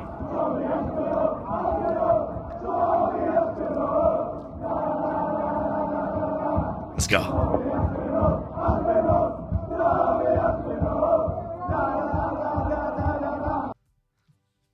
It's got to be Tommy, right? You don't want the Poatan fight. I'm gonna be honest. And I know I'm gonna sound kind of crazy. I said this months ago, and I'll explain why. John did a lot of it during his interviews. I'm not saying I don't want him to fight Tom. I would love the fight. But you gotta look at it a little differently. The John Jones Aspinall fight, without John saying he doesn't want to fight Aspinall, that made that fight bigger, has it not? If it were to happen, it's a bigger fight now because John said, I don't want to fight him, right? I understand. Okay. The biggest fight outside of a Conor fight that the UFC can make right now is John Jones, Alex Pereira. It's going to do the most pay-per-view buys outside of a Conor McGregor fight. It's going to make the most money. And it will be the fight that will have the most stakes on it. Because think about it. If Pereira beats Jones, he's the GOAT. I mean, fair. Now I'm not saying John should fight Alex. I'm just telling you, it's going to be more money. It's a guy his age. It's a guy where he has a clear advantage in one area. It's gonna make him It would be most it's money the school of John possible. Jones, bro. John Jones has made a career out of beating blown up middleweights. Yeah. But I mean, think about it. It's gonna make him the most. If I'm John Jones, I'm taking the potato fight. Exactly. I'm fighting Poatan, bro. That's the thing I'm doing if I'm John Jones. But I will say this. If I'm Tom Aspinall, I'm never mentioning John Jones' name again. I'm switching gears. Okay? I'm saying, look, John's a duck. He doesn't want to fight me. So instead, I'd like to fight Alex Poatan Pereira. And then he fights that guy. And then he kills Poatan. I love Poatan, but I agree with that point. And I think he should have been saying this months ago. Yes. Like he should have been like, "Oh, I'll fight Alex for the interim heavyweight title at UFC 307." Bro, and if he beats exactly. And if he beats Pereira, John only has one option. Yeah. Like this would have been a moot point if Aspinall had been like, "Oh, no, I'll fight Pereira. I'll fight him on short notice." Bro, you take the queen off the chessboard, the king is all alone. Let's go. Facts. Let's go. Because now remove the other pieces from the fucking equation. Yep. Because now, I mean, John is literally like, he's got everybody in the palm of his hands right now. And that's what's giving him all of this leverage, which is for him to fight Tom, he's going to have to get a bag. Because if he fights Alex, he's 100% getting a bag. So it helps him out. I mean, think about it. If any of you in the chat, if you were in the position, you can have one guy that Most of the fans don't want you to fight, but it gives you the most money and you have a clear path to victory. Or you take the tougher fight, less money, and there's nothing really. I do think if he were to beat Tom, he would get more out of it from the hardcore fans. But if he beat Pereira, he's going to get more out of it from the casual fans, because the casual fans don't know Aspinall. The casual fans know Pereira. That's fair. That's a valid fucking point, my guy. That's a valid point. Let's go to the chat real quick. Let's see. Oh boy, I gotta scroll up a little bit. Shout out one more time for Sterling here. S Dogs. If you're still in the chat, hit us up, brother. Hit us up. And otherwise, let's go. Daryl Clark said, it's been a while since John got a TKO. Cool to see. Beautiful spinning back kick. And shout out, folks, if you're watching the new season of Cobra Kai, literally one of the like finisher moves of one of the bad guys of the new season here. Funny as fuck, because the actor that plays him, also the same dude from the new Mortal Kombat live action movies, retweeted the finish from John Jones with his finisher move as the caption. Sweet. And when he lands it, he kills a guy. And they like they asked him, what speed was that? And he's like, 3/4 speed. And so he posted it. He's like, I reckon this was at 3/4 speed. I like that. Like, that shit was nasty, bro. He's like, I reckon this is at 3/4 speed. So you love to see it, bro. When a martial artist actor is a MMA fan, it's like a chef's kiss moment. Matua, is it Matua? Is that how you say it, or Matua? That's a great question. Hopefully he can let us know. Can you let us know in the chat with the like hyphonics or however you do it, like MATT UA or MAH Tua? Please, because I have the name Olin and people mispronounce it all the fucking time. Like Olin, or people give me, like, my Starbucks name is Owen with a W, which drives me fucking nuts because my go-to word is not wow. Fucking Owen Wilson. But yeah, as Matua or Matua said, how did Stipe not get cut up from those elbows? Like, dude, what the fuck? I truly don't understand. Those elbows would have sliced up 99.9% of the division, of any division of the UFC. Stipe didn't even have a full camp. He was working as a firefighter, which Matua responded to land there and said, firefighting should count as a full camp. I agree. Daryl Clark said, I'm glad Stipe retired. He looked like a dead corpse out there. Hey, that's tough. That's tough to hear. That's tough to read. And I think the toughest thing about that retirement was, he's like, yeah, I'm hanging him up. Thank God. Him saying thank God was just tough, bro. But he said thank God. Like, what, dude? But I was like, all right, we're done. But seriously, like, what the fuck? He said thank God himself.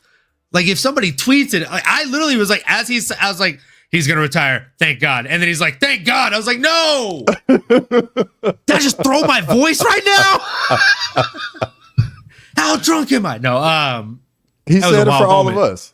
He really did, though. He really did. Yeah. He's that guy. What a real one. What a real one Stipe is. Sniff said, wait, that's not Frozone. Oh, damn, it's Crossover. What's up, bruh? What's up, Let's go, Crossover. Let's go. And then we got Lazy Bed here. Real question. Does that Stipe from last Saturday night get up from underneath Tybura on the prelims? I feel like not only was he 42 and covered in ring rust, but disinterested too. Oh, lazy bed. I mean, there doesn't seem like a whole lot that's lazy about you tonight, my friend. You seem like you're active bed. You seem like you're fucking hive mind bed. You seem like you're correct bed tonight. I agree. Crossover, do you feel like he felt disinterested in the fight and covered in ring rust? For sure. I mean, how could he not be when you haven't done it for that long and you're 42? I mean, what was anyone expecting? Like, we weren't about to get a crisp fighter, right? I don't care who you are. No chance. No chance. No chance. No chance. And moving down, we got, let's see here.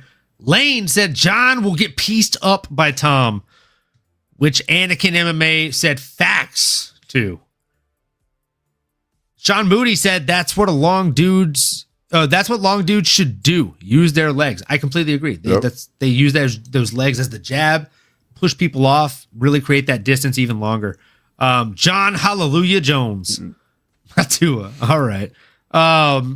He can be the GOAT, maybe not pound for pound.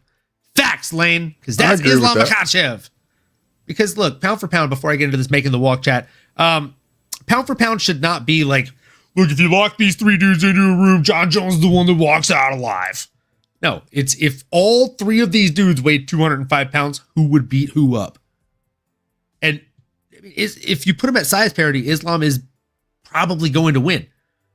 Like John and any light heavyweight, any heavyweight, they don't have to fight people that are as fast and as skilled and as technical in a lot of times as these smaller guys. Because, like, look, let's face it, crossover. I don't know if you feel this way, but when I watch Demetrius Johnson at work, I feel like I'm watching an old episode of Dragon Ball Z, bro. It's a Super Saiyan out there moving, bro. I got to go back and watch that fight 3 times to really appreciate it. He's so fucking fast. Mm-hmm. His brain's operating at such a high level. Yeah, but at the same time, you got to think, like, as you go up in weight classes, like, guys are bigger. The physics of it just don't allow those body types to do a lot of the things that the smaller guys can do. So 100%, there's definitely a difference in skill as you go up the weight classes. But I do think what John Jones is he's one of those guys that's just complete at the lower weight classes in a bigger body. Fair. That's fair. But I'm still going to say, it's just unfortunately his competition higher up. There's just not a lot of those guys around, and unfortunately, that's just what it is. Truly. I mean, like, but the ones like a Dominic Reyes, they did give him trouble.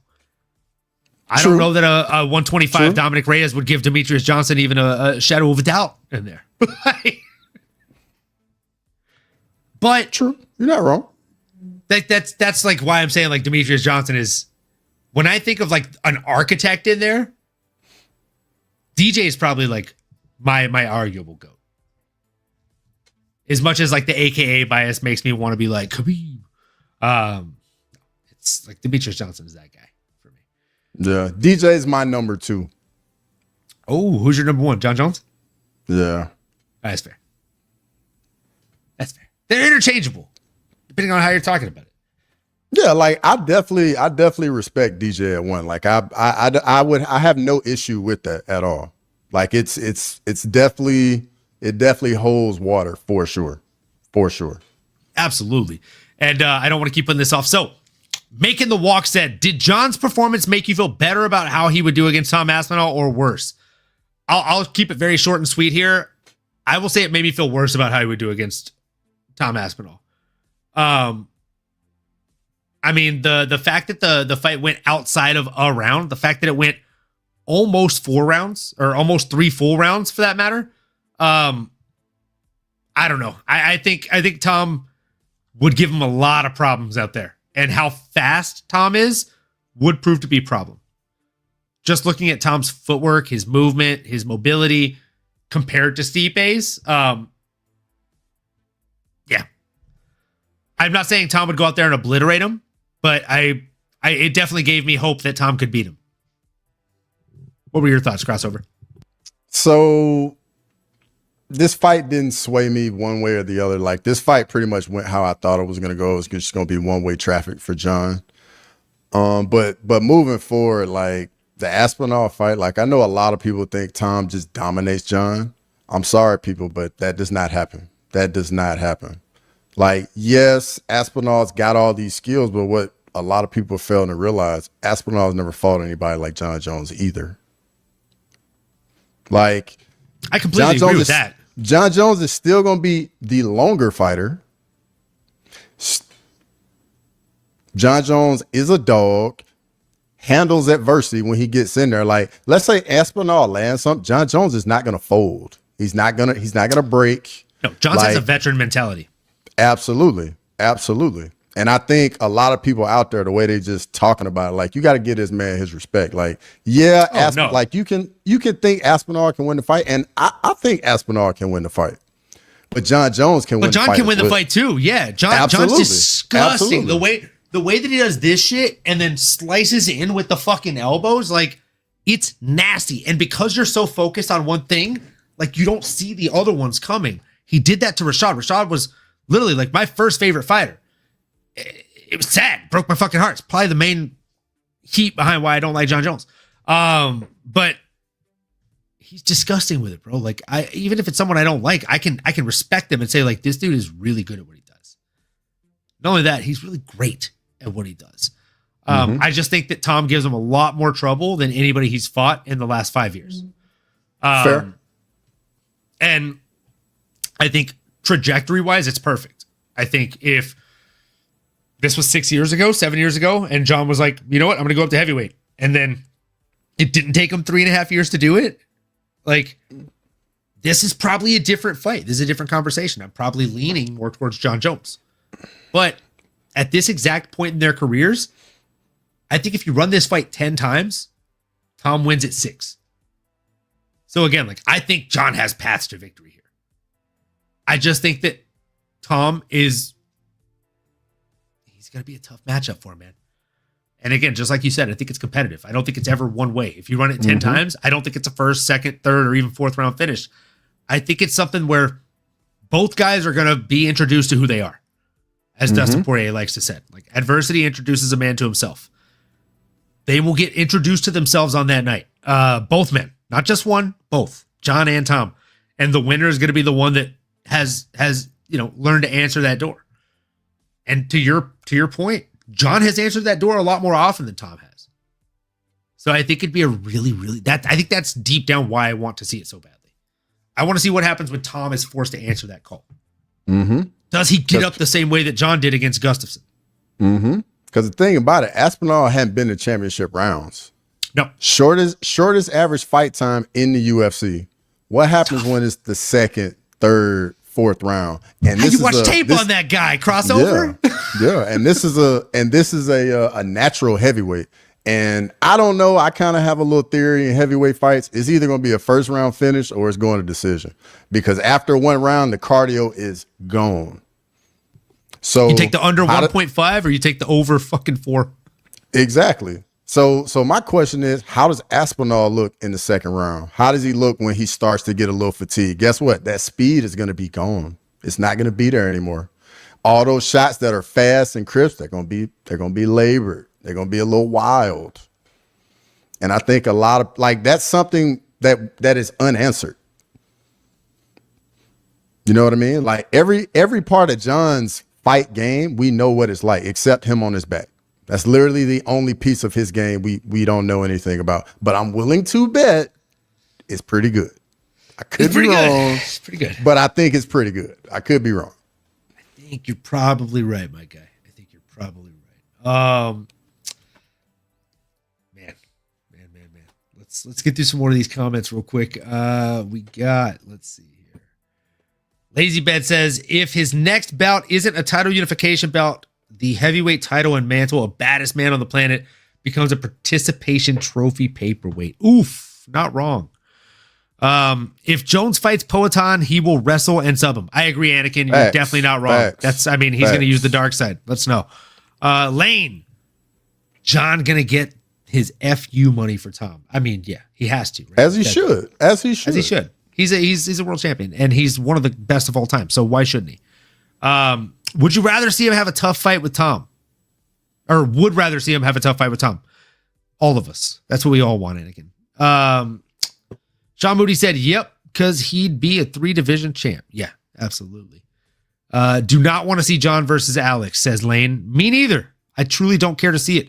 Sniff back in the chat says, Jones' past PED use is a testament to his desire to want to win. Same is true for Chandler and his fence grabbing and strikes to the back of the head. 2 legends doing whatever it takes to win. Every time I read a sniff comment, I'm going to do that. I'm just going to let you know. It's got to happen. Matua, hoping to get the fucking Iphonics here. Pay John Jones whatever he wants to fight Tom. I agree. Matua again. Hallelujah. Jones is feeling confident about his Stipe performance. I think he wants to fight Tom. Pay the man. Please pay John enough to exit the scene. Oof. I agree, Lane. Love that. Hallelujah. Jones versus Tom in a mega church. What are you even talking about? Sign me up. Sean Moody says, I'm taking more money. S-Dogs says link. Oh, is he looking for the link to hop up in this? Hold on. Yeah. I'm going to send him a link. You got it? You got it? No, you got it. I got it. Boom. I'll send the link. I'm going to send you a link in just 1 second. Let's see here. Matua says the UFC marketing machine can pump up Tom for the casual fans. I feel Crossover's point, though. Lazy Bet says risk management is the basis for successful business ventures, but if you're only here for the biggest chance to profit, then drop the title to keep it moving. Lazy Bet, do you work in marketing? My guy, let's go. Matua. Oh, you got a Matua. Spit on that thing. I appreciate the high phonics there. I appreciate the effort to properly pronounce my name. Dude, that's what we're here for. We're not here to mispronounce people's name. And I appreciate you, Matua. I like Olin drawing the parallel of DJ to an architect. Thank you. I feel like he constructs everything that he does so blissfully. DJ is an architect. John is an architect with a pyromaniac streak. He built in the cage to burn it down outside. It's not wrong. He's not wrong. He's not wrong. Lazy Ben. Jorge said, damn. Matua said, we saw some new tools from John Jones. Hallelujah. Jones once again proved his durability. Stipe snapped his head back thrice with uppercuts. True. He did. He did land like 3 good uppercuts. He really did. Jorge said, good luck, boys. Jorge, good luck to you, my friend. And Matua, ooh, Jones versus Tom, best of 7. Love to see it. We love rematches here. Sounds like Crossover is saying Tom wins the first 2 rounds and John wins 3 through 5 and takes a decision win to retain the belt. ... Said making the walk. Making the walk. Are you having the same PTSD flashbacks that I am right now with that description to our guy, Dominic Reyes? Is that what's happening? And is making the walk onto something here? I see you smiling, Crossover. I mean, my thing is like, guys, like I'm just saying, Aspinall hasn't been tested. He hasn't been tested. We don't know what that heart is like, guys. We don't know. Like, yeah, he looks all great and shiny, but when it gets dirty and grimy, is he going to answer the call? And we don't know because he's never had to. And he doesn't even know because he hasn't had to. That's all I'm saying. I mean, you're spitting hot fire here. You are spitting hot fire. But, I mean, you might have to unfollow me the same way that our guy Sterling had to unfollow Tommy Aspinall. or Michael Bisping, for that matter. Yeah, because I'm riding that Tommy Aspinall gravy train, bro. I like it, bro. I think, I don't know. I know it's biased because I don't like John Jones. I know that that's literally the reason. But I digress. Understandable. I get it. You're loyal. I get it. Yeah, I am. I watched him beat my guy DC not once but twice, and I watched him beat my guy at DC in the worst ways, bro. Mm-hmm. Like that chasing little trip that he did was just stupid. Mm-hmm. That shit was mean, bro. I don't want to see it again. And people show me that replay, and it makes me really upset. It makes me want to cry, dude. Though, like I am joking, but there is a part of me that dies inside every time I see that trip. The way that he beat DC was definitely just the worst part. The clip from that interview with both of them, where they were in like different rooms, that will live forever. That's probably one of my favorite parts of that rivalry. Like, still there, pussy? That. Yes, I love it. I love it. That's definitely bookmarked on Twitter for me. You still there, pussy? And then DC goes, I'm if here. I was in that room with you, I'd spit on you. He's like, I envy you, man. I wish that I could turn it on the way that you turn it on, man. You are so good. You know I would at kill being you, a right? dirtbag. I would literally. You think I'm gonna just sit right? here and let you kill me? You think I'm just sit here and let you kill me? I'd love to see you try. I would love to see you try. Bro, that was seriously we need another rivalry. All-time like heat. All-time heat. That was seriously like the best. That was the best heat we've ever seen like that. Mm-hmm. I don't know that we'll ever see a rivalry like that again. Like the Khabib and Conor was close-ish, but still, it's not the same level, bro. Like, I mean, Ilya's trying to get into it with the Dagestanis. I'm just saying. I don't know if he wants to do that. I mean, agreed, but I'm just saying, like, the way he's been talking to him on social media, I like the energy.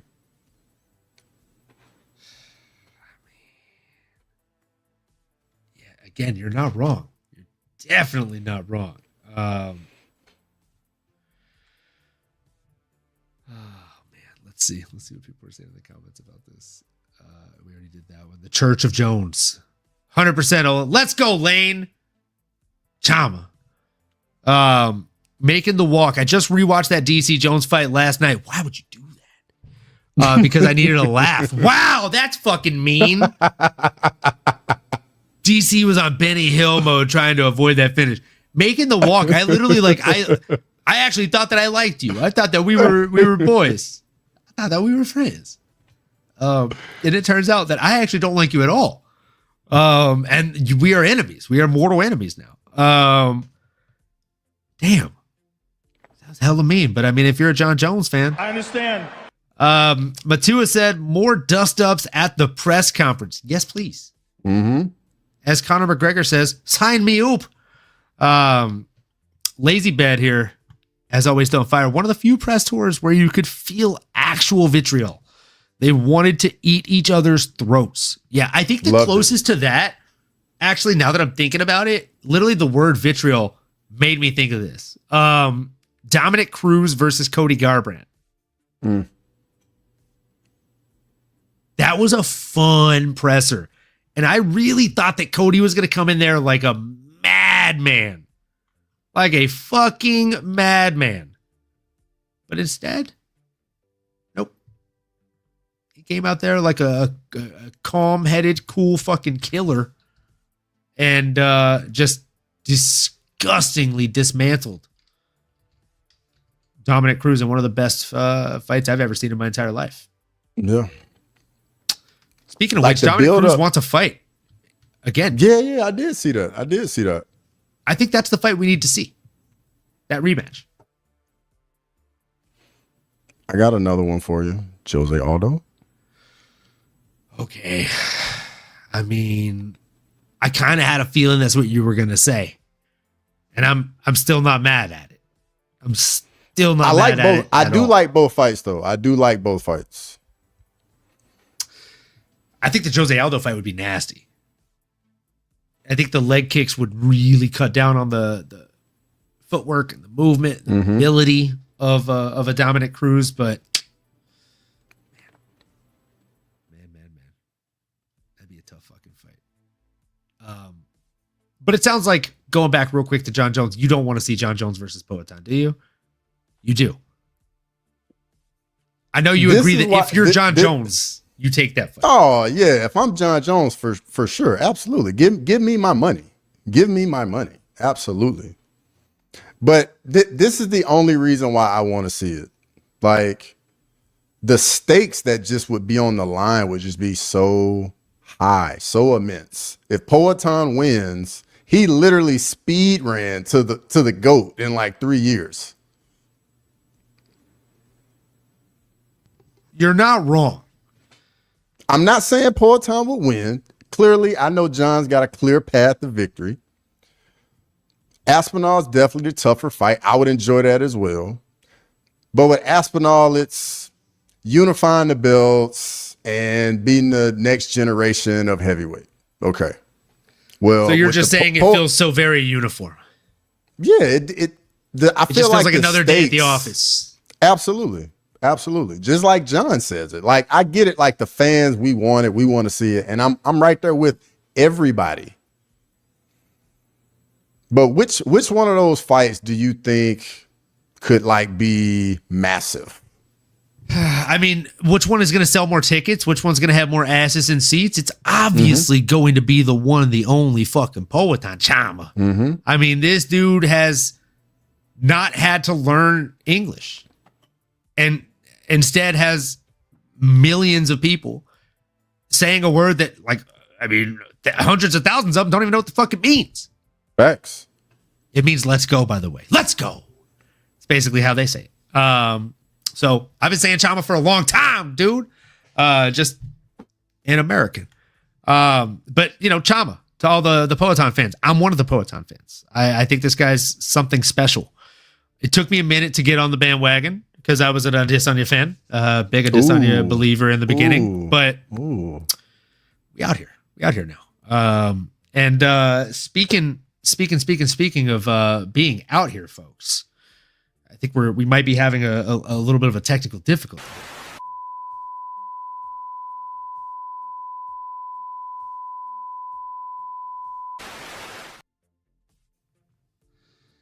Yo. There he is. That What is like up? a motherfucking intro. And what the fuck's going on, boys? I'm here with the boys. We got the new shot glass. These boys have been on for damn near 2 hours now. You guys are psychos. Shout out Crossover with the shades. Those are fucking crispy. Send me your old ones, like we said. Crossover, this shot's for you as well. This is for the Houston Texans, 7-4. We're going to the Super Bowl. Let's fucking go, baby. Shout out MMAnomaly. Shout out Crossover MMA. And shout out the boys. Let's take a shot.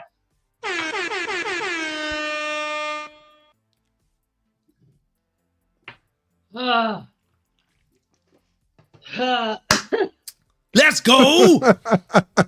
We out here, baby.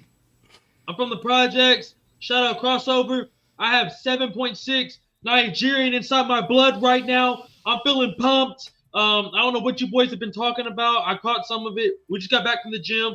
We got a fight January 3rd. I'm ready to kill or fucking be killed. And Crossover, you're coming to it. It's in Houston at Escapade in Spring, Texas. Crossover's going to film it. Let's fucking go, boys. All right. Good job, champ. Let's go. I like the energy. I like it. I'm here Now, for it. S-Dog, hold on. Lay it on me. Do me a favor and tell me what date is the fight and where can people watch it? What state is the fight? What city is the fight? Damn, that shot hurt. Well, the date is January 3rd. It's going to be at Escapade in Spring, Texas. I don't know where you can stream it yet, but Crossover, if he goes, I can tell you. So the prelims for Fury are on YouTube, and then the main card for Fury is on Fight Pass. Wait, it's Fury FC? No, Right? no, mine's not. I wish. That'd be fucking amazing. It is. Damn, I should have probably came a little bit more prepared. It's not Fury FC though. It's because it's amateurs. Oh, okay. Amateurs. Okay. It's amateurs. Because I know they Oh. do. I know they do some amateur stuff. Fury does. Well, do either some way, amateur stuff. Sterling. Well, I know I'm nowhere first near are. you. I know I'm nowhere near you, Sterling. That's terrible. Being on the West Coast here in California, but you're my boy. So you hit me up, and as long as I can make it happen, I might have to make that a guys' weekend and fly out there to support the guy. Oh, shit. That's why I was asking for the date, brother. January 3rd. Crossover. Nope. This shot is for you. If you're pulling, You doing it up. another one? Hold on. Let me pull one up, brother. Jesus Christ. I know. This guy came in here Man. fucking ready to go. I don't know what I'm doing. I don't know why I'm doing this, but we're doing this. Let's do this. But I'm boys, gonna have to check in another bag when I go visit my mom over here in Louisiana, so I can fucking Crossover, get some rounds in with you, brother. You still have an answer, Crossover. Bro, I'm definitely gonna pull up. I'm definitely gonna pull up. Hey, look. I don't mean to come at you like you're McDane right there. I'm sorry. Especially if I'm in town, because I know there's a chance I might not be in town. There's a chance. But if I'm in town, definitely going. Extreme Knockout? Is it Extreme Knockout, brother? Oh my God, I think that is. We're talking about Sterling. He's got an MMA fight in Texas. No. It starts with an R. It starts with an R. I might fly out to that. I need to get my phone. My bad. I really just hopped on right now. This is Wait, fucking... is Matua a Texas person too? Are we all about to have a Louisiana meetup and fucking just do some Muay Thai drills? Hey, get Jax. Sterling? I'm gonna hit Jax up. Is Jax in the chat? Jax has been in the chat. He's been a real dick. Not gonna lie to you. Dude, y'all been on for 2 hours. Y'all are psychos. That's what we do, bro. That's what we do. Can we get a flex, bro? Make me feel small. It's the only time I feel small on the podcast. Not you. Go. Oh no! Fuck no! Crossover. Do not flex. Crossover. Do not flex. Do not flex. Hey! I'm not gonna lie. No, fuck all that. Fuck, get him out of here. I don't like. First of all, he's gone. Fuck that guy. Fucking big ass muscles, big ass fucking biceps, fucking dick. First of all, before I take this shot, I don't like how my guy has a hoodie on and Crossover over here is with the pythons with his little guy.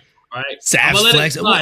But hold on. With all due respect, you're gonna let it slide. What are you wearing right now? Damn. And what is he wearing right now? I base it on what you people fucking wear, bro. Hey, don't come at, dude. If you're gonna come at the king, don't fucking miss, kid. Every video I've ever seen of you, you're wearing a fucking hoodie, bro. It's cold in here. It's cold in here. I've seen you wear 3 different color hoodies. Like I've never seen you in a t-shirt. I used to go. I'm gonna send you some merch, bro. Hey, let me know. I got you. You know that. Shout out the Simplistic logo merch. Yeah. You can buy that in the merch store. Oh damn! You have it on right now. Oh damn! Brother, we stay strapped up, dog. Crossover. We need to get some crossover MMA merch. Working, man. It's coming. Don't you worry. It's coming. We need to get an MMAnomaly S-Dogs MMA Talk crossover. The most ambitious crossover since Endgame. The eyes healing up good. Look at that. We're healing up nice. The nose is nice and clear now. The toes are moving. We're fucking. How's the breathing? You didn't break your nose, did you? No, I just spitting. I know I was sneezing out blood. So like you ain't got one of those yet, right? No, it just got busted. No? It didn't get broken. It just got busted. After I do that, people always start to notice how crooked my nose is naturally. Well, not naturally. It's unnaturally. How is it to sleep after a fight? Because I know you got to be so banged up. Oh, bro, I'll tell you what. We checked out the hotel. So we checked out the hotel like 8 that morning because I woke up right. I slept like a baby because I went to bed at like 12:30. We woke up at like 8. We were gonna go eat breakfast and like chill till like 11 till we had to check out. And I just was like, bro, let's just go home. Let's just go to eat Waffle House. So we left the hotel. We went to Waffle House, and then I got home Saturday. I took a fat nap, bro. Just was emotional, cried by my fucking self, and then hopped on with Ola and Leroy that night. And then, bro, Saturday night, oh my God. Bro, I didn't wake up till like 2 p.m. Sunday. Like, dude. You just hibernate like a bear, bro. Bro, you should have saw me on with their Ola with them. We were doing shots and we did something where we had to get up. Bro, I looked like I was 90 years old trying to get out the goddamn chair.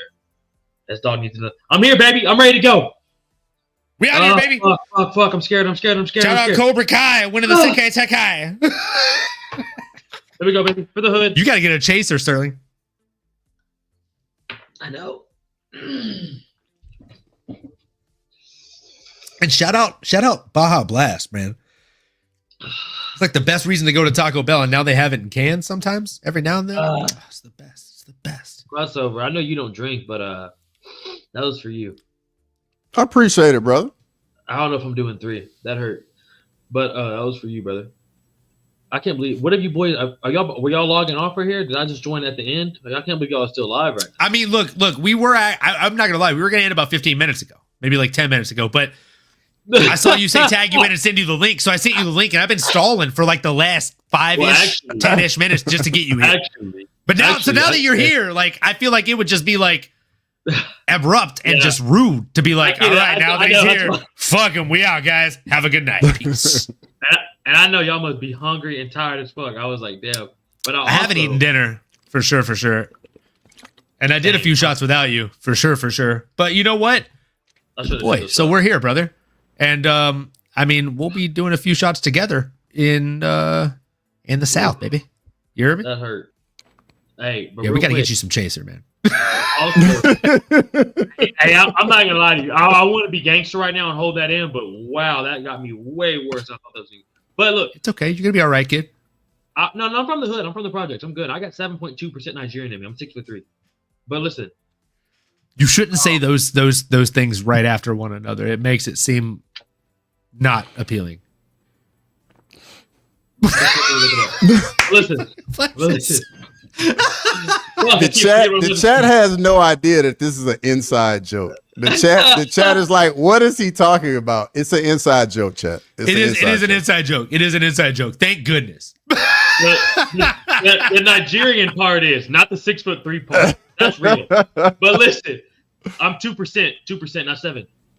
I also said in that message, send nudes or send link. So don't fucking. Let's not count. You did. But look, not to throw it off there. It was still early enough to send the link, and it's not late enough to send nudes. So you caught me between a rock and a hard place, Sterling. OnlyFans link. You gotta look that up on S-Dogs MMA Talk, folks. We got a Patreon. OnlyFans.com/MMAnomaly. How tall are you, Crossover? 6'18". 6'3", 6'4". Damn, we're the same height. I didn't know that, bro. Barnett is a big Waffle House fan. Okay, can we talk about this real quick? Okay, because Waffle House has been mentioned now twice. Crossover, are you dying right now? Crossover agreed to be on until way later. Look, Crossover. I'm good. Crossover eats 30 minutes. I can be on. I can be on about another 15 minutes. Let's go. I'm just looking out for Go ahead, Sterling. No, go ahead. I'm just talking shit, honestly. Them 2 shots got me way more than they should have. I'm going for 3. I'm team Waffle House. Like, I'm a big Waffle House fan. Love Waffle House. Absolutely love Waffle House. Waffle House locked in, baby. Bro, love Waffle House locked in. Love Waffle House. Bro. Hey, Cross got the Gambit colored shades on. Fun fact, literally this morning at like 8 a.m., I ordered a ugly Christmas sweater that has Gambit's face on it. That says, "Ooh, I'm about to make a name for myself out here." Yeah. Big Gambit guy. Having grown up in Louisiana, he's like the only comic book representation we have. And I mean, makes sense. I'm a nerd. All of my tattoos are literally comic book related. I have Who Watches the Watchmen in Latin going across my back, so I'm that nerd. And also, guys, don't think I'm a fake fan of the Cobra Kai. We out here got the Mr. Miyagi signed fucking Karate Kid 1 placard in the back. Shout out to my boy Jalen for getting me that for Christmas like years ago. And now going back to Waffle House, do we have any Tekken fans in the show or in the chat? I was gonna say Crossover. Tekken. I feel like you fuck with Tekken, bro. I had a feeling, bro. Absolutely. Okay, so have you heard? And Lazy Bed, yeah, the Thomas Peterson Superman flame tattoo. I got that when I was 17 years old. I'm not going to tell you how long ago that was, but it was a very long time ago. Probably longer ago than since you started watching UFC. I would be willing to bet. Now, the reason I bring up Tekken after hearing about Waffle House, does anybody know about this in the show? No? Crossover? Okay, beautiful. So, the creator of Tekken, who is still working on Tekken, has been asked numerous times to add Waffle House as a playable stage. And they keep getting like they keep getting these fans saying, tagging them on Twitter, tagging them on Instagram, add Waffle House as a playable stage. And so the creator is so confused at this point that they have posted tweets like, I don't understand why they want me to add Waffle House. Is this where the great warriors of America go to challenge one another? Hey. It's because there's so many fucking random ass fights at Waffle House. Facts, bro. Facts. I've seen a few fights in Waffle House. I've seen double-digit levels of fights at Waffle House. Bro, Sterling, I know you're not from Louisiana, dog. I've only seen one fight. Damn, what time do y'all be going? Bro, when I worked bridge construction in Sterlington, Louisiana, sorry to cut you off, crossover. When I worked bridge construction in Sterlington, Louisiana, I kid you not, we'd go to this Waffle House. You poured up another one? What was it, a halfer? I'll pour up a halfer. I'm done. I'll pour up a halfer. I can't. It's like a rule. I can't let someone do one alone. I don't know. It's a weird thing. And whoever's saying stop cussing, I'll never stop cussing, motherfucker. But motherfucker, I appreciate you being here. I appreciate you being here, motherfucker. But let's go, Chum. But I want to hear y'all keep talking. I'm really just here for the vibes. I know y'all are probably about to get off, but this is gonna suck. Let's go. Let's go. I love the sound effects that he adds. I love the sound effects that he adds. Yeah. So, oh my God, I love this. Making the walk. I love that you said it like this because this brings me on to my next part of the story. Damn. So making the walk said I've literally never been to a Waffle House without seeing or participating in an altercation. Makes sense. So look. Oh, let's go, Lazy Bed. Lazy Bed said, I'm hitting the bong every time y'all do a shot. Let's ride. I'll be doing that right after. I'll be doing that right the fuck after. That's the last bong rip, bud. That's it. If I didn't have a smoke detector right fucking there, let's fucking go, Lazy Bed. He says it's your last rip. Yeah. I just don't know that it's true because Sterling seems like a real son of a bitch. Bro, Lazy Bed probably is going through 2 bowls already. It ain't water. I'll tell you that. It's the bib tucker, and it's tucking the bib tonight, boys. Now, look, folks, and shout out to the coworker for sending me that the other day. Really appreciate it. I'm not going to say what day it was, but I digress. Waffle House. It is where all great warriors go. All right, crossover. It's the gladiator zone. So I worked bridge construction in Sterlington, right outside of West Monroe, Louisiana. Shout out to the boys, the girls, all the people that were there.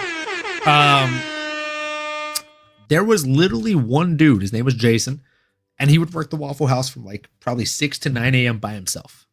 It was actually like 5 to 9 a.m. by himself. But he was, and you're going to love this, he was the cook. He did everything. He was the cook. He took our order, like literally everything, cashier. But he was training to be a pastor, which is great, right? Like he's trained to work at a church. You love to see it. What about JC?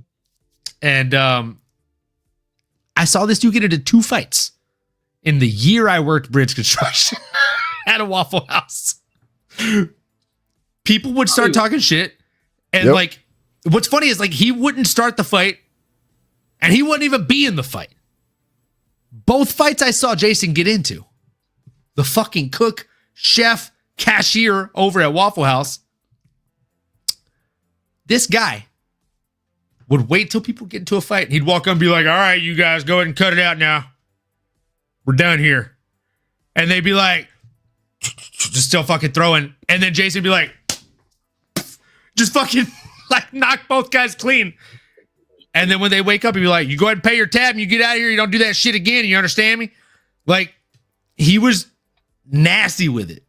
It's like God gave him knockout power, right? And that's why he was going to the church to just knock people's sins out. I'll be really. But I'll joke. What are we talking about? We're talking about Waffle House, brother. We're talking about Waffle House. I thought you were talking about a pastor fighting. I was like, what just happened? He is a pastor now. He is a pastor now. I was in and out that story 3 different times, and then I was like, what did we? And then Sterling's having flashbacks to his Muay Thai fight right now. He was in and out that sucker 3 times. The shots have kicked in, dog. The shots have kicked in already. I'm pretty sure that was a 5-minute story. I was sitting here zoned in, and then I was like, what are we talking Crossover's over here drinking the Lord's liquor. Water. I'm Bobby Boucher, baby. Hey, my mama said. Yeah, it's your boy, Bobby Boucher. You already know. You know what I hate most about the Water Boy? And I've said this about like our guy. Not our guy. It's no one's guy. It's no one's guy. It's no one's guy at all. Talking about Donald Trump's favorite fighter, Colby Covington. Back when he was actually really good, I used to say the worst thing about him is how good he is, right? Now I say that about Jake Paul. Like, the worst thing about Jake Paul is how good he's gotten. When people ask me, like, hey, how do you feel about the water boy? Because you're from Louisiana. I'm like, well, the worst thing about it is how accurate it is. Yes, bro. Farmer friend, that's real deal. There are people in Louisiana that sound like that. No cap. I didn't need subtitles for that guy. I knew what he was saying. Facts. Let me tell you, every single scene, Sean's dad from Boy Meets World was actually speaking French Cajun. I only know that because when my mom would beat my ass, that's how she sounds. Ooh, Sean, let me tell you, let me whoop that ass right now.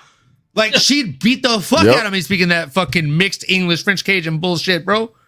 That's a cool way to get your ass whooped, though. My mom. It's really not, Sterling. It's really not. Bro, that's way better than. I'm like, maybe I don't actually like Gambit that much. Bro. No, real talk though. Like, that's watching The Water. I can watch The Water Boy without any subtitles, and I can also watch the show Swamp People without any subtitles. Yeah. Unfortunately, I can understand those people pretty well. I was gonna say, I feel like crossover. Like, you got a slight accent. You've done good to do it away for the show. I can feel it. But I feel like if I get you drunk, it'll come out. Dick. Crossover. Are you from Louisiana? But I drink water. He's from Texas. Texas got an accent too, bro. Alabama. Oh no, that's Alabama, right. Alabama. This whole time, Alabama. motherfucker. I knew it wasn't Texas. He's back out. Fuck this guy. Tide. Fucking Roll Tide. Hey, by the way, he doesn't live in Texas either. Wait, what? He doesn't live in Texas. He doesn't even live in Texas? He's just using Texas as a scapegoat? He lives in Alaska. What the fuck? It is in Alaska. Damn, crossover dipped. He was like, all right. I mean, Yes, he used it as a straight excuse, dude. Sorry to crash the show like that, folks. Just had to hop in and say what's up with the boys, man. I saw crossover had different shades on. I figured he'd give me his old ones. So just shoot my shot. Shoot my shot. Yeah, I'm about to get out of here, boys. Bro, we appreciate you. We're gonna keep Sterling. We're gonna pick his brain a little bit about this 309 card before we call it quits. But crossover, before you leave, we appreciate the fuck out of you. And we hope you have a great rest of the night.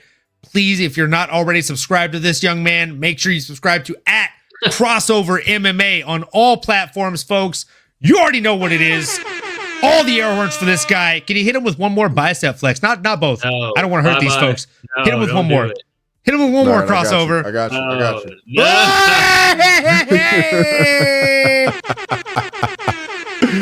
Oh my God. When crossover flexes, it got me looking for my confidence like, my gosh, and I'm so sorry. I'll never have biceps like that tonight. I'll just say this before you go. I'm not talking Nick Diaz, but all these motherfuckers are on steroids. So I'll holler at you, crossover. You're the fucking man, but all these motherfuckers are on steroids. We're piss tested weekly, baby. We're piss tested weekly. Good night, boys. Thanks for having me on. Chat. Appreciate it. Next time. And please make sure you subscribe to @MMAnomaly and @SDogs MMA Talk. Folks, we are going to chat a little bit. Me and SDogs MMA. Let me switch up the little bottom backdrop there. Ayo! There he is. My guy. SDogs. I know you joined a little bit late, and I appreciate you joining either way. Now is the time for you to tell me, what was the most exciting fight for UFC 309 for you? The most exciting fight for UFC 309. Nothing on the main card. No, I was gonna say Oliveira and Chandler, man, but up until that 5th round, it really wasn't nothing too crazy. But it wasn't a bad fight. I would say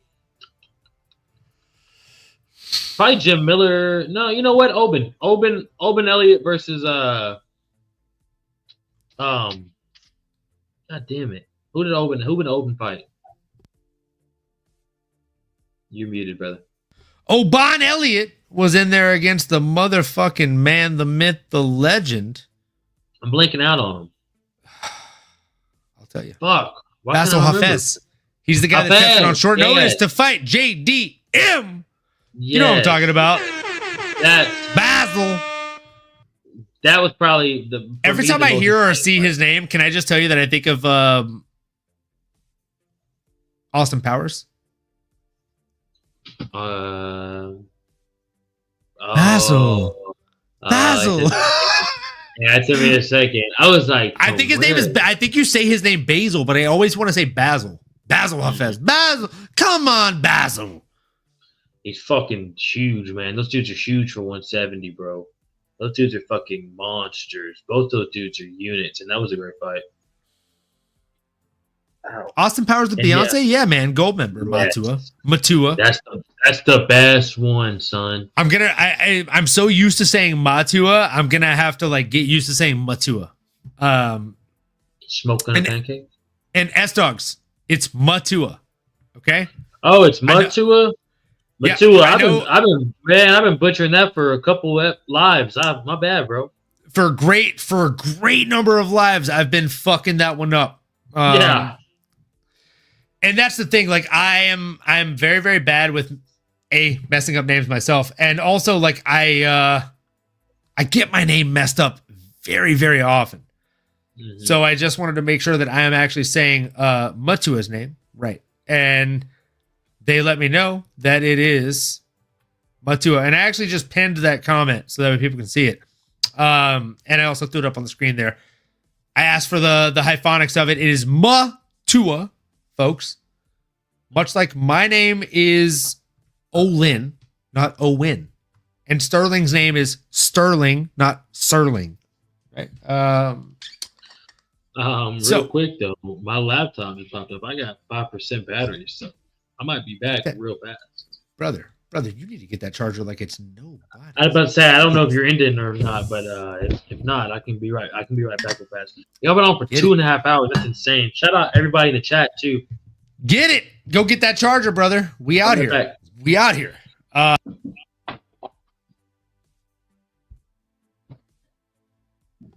Folks, obviously I was not planning on this. I was not planning on this guy disappearing and needing a second. If I was, I would have this guy set up for him that says response loading.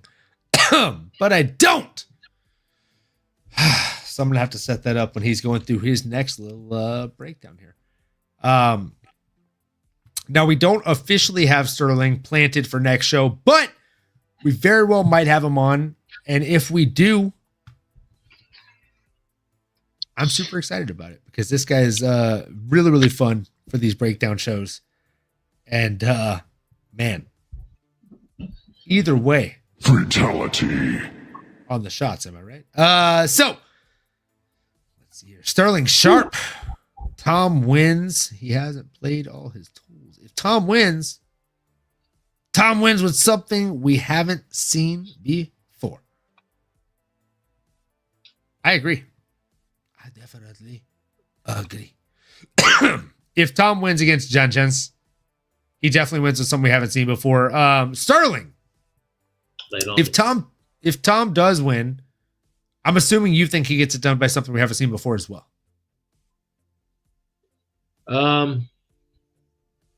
Against Jen Jens.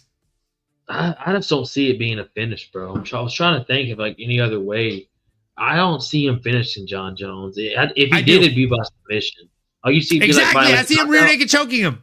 Yeah. I don't see a TKO or a knockout. I see like a rear naked choke or like a catch them something like a submission on the ground or during the clinch. But I'd say who needs to stop deep throwing fucking Tom is it Michael fucking Bisping. I unfollowed that dude on everything. Yeah, brother. Michael Bisping deep throats Tom Aspinall more than anybody I've ever seen deep throat. This dude shoves Tom Aspinall's cock down his British throat every morning while he eats his crumpets and tea. So that's just my thoughts. I'm sorry to get a little crazy there on that part of it, but that's my thoughts on that. Sorry. Sheesh. That's tough. That is tough. That's tough. That's tough. That's a good response. Oh, that's tough.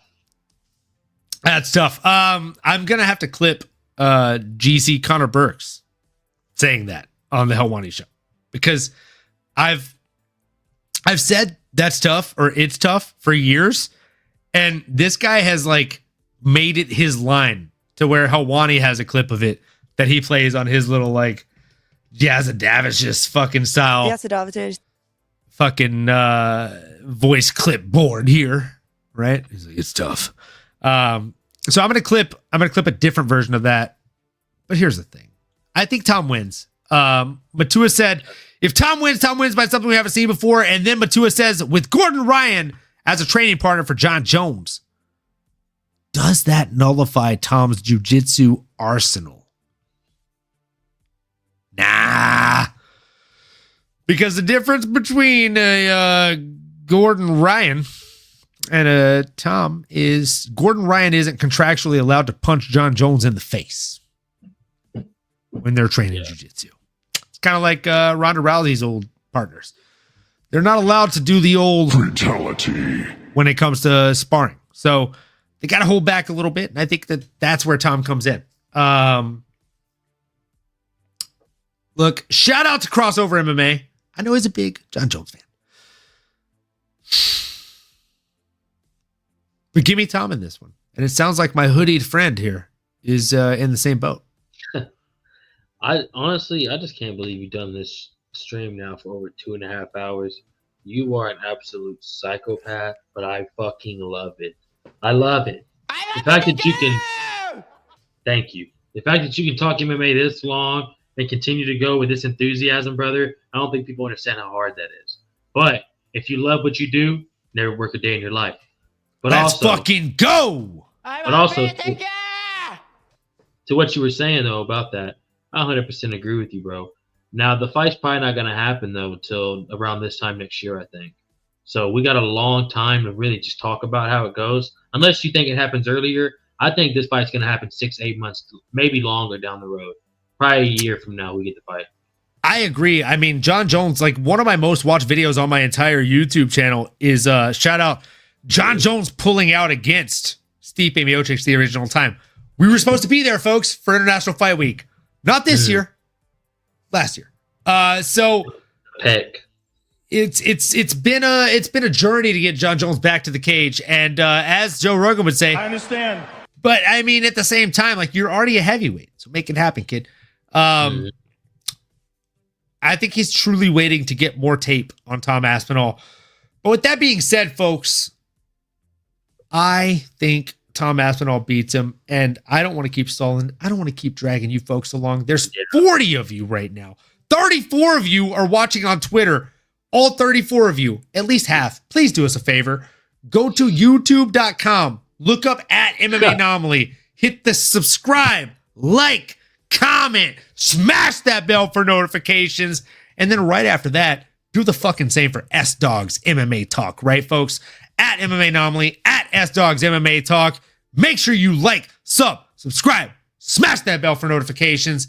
And whether you're new here, you're old here, or somewhere in between, we appreciate each and every one of you for joining tonight and spending this Wednesday night with us. You can spend your Wednesday night anywhere in the world, and you chose to spend it right here with us. So, folks, for the MMAnomaly Show, one thing I say above all else, the only thing I make sure I say every single show is this. If you can do me one favor, keep on going and keep on growing, folks. We'll see you tomorrow night for our breakdown of UFC Macau. Fuck, we might even have S-Dogs MMA. I'm going to talk to him right now. Make sure you subscribe so you see us. You've been listening to the MMAnomaly Show. No filter. As you may have been able to tell, we dig the MMA, and our passion is to dive deep into the upcoming fights, give you our expert breakdowns, and help you make sense of all the chaos that is the fight game. We hope you've enjoyed the show. If you did, make sure to like, rate, and review.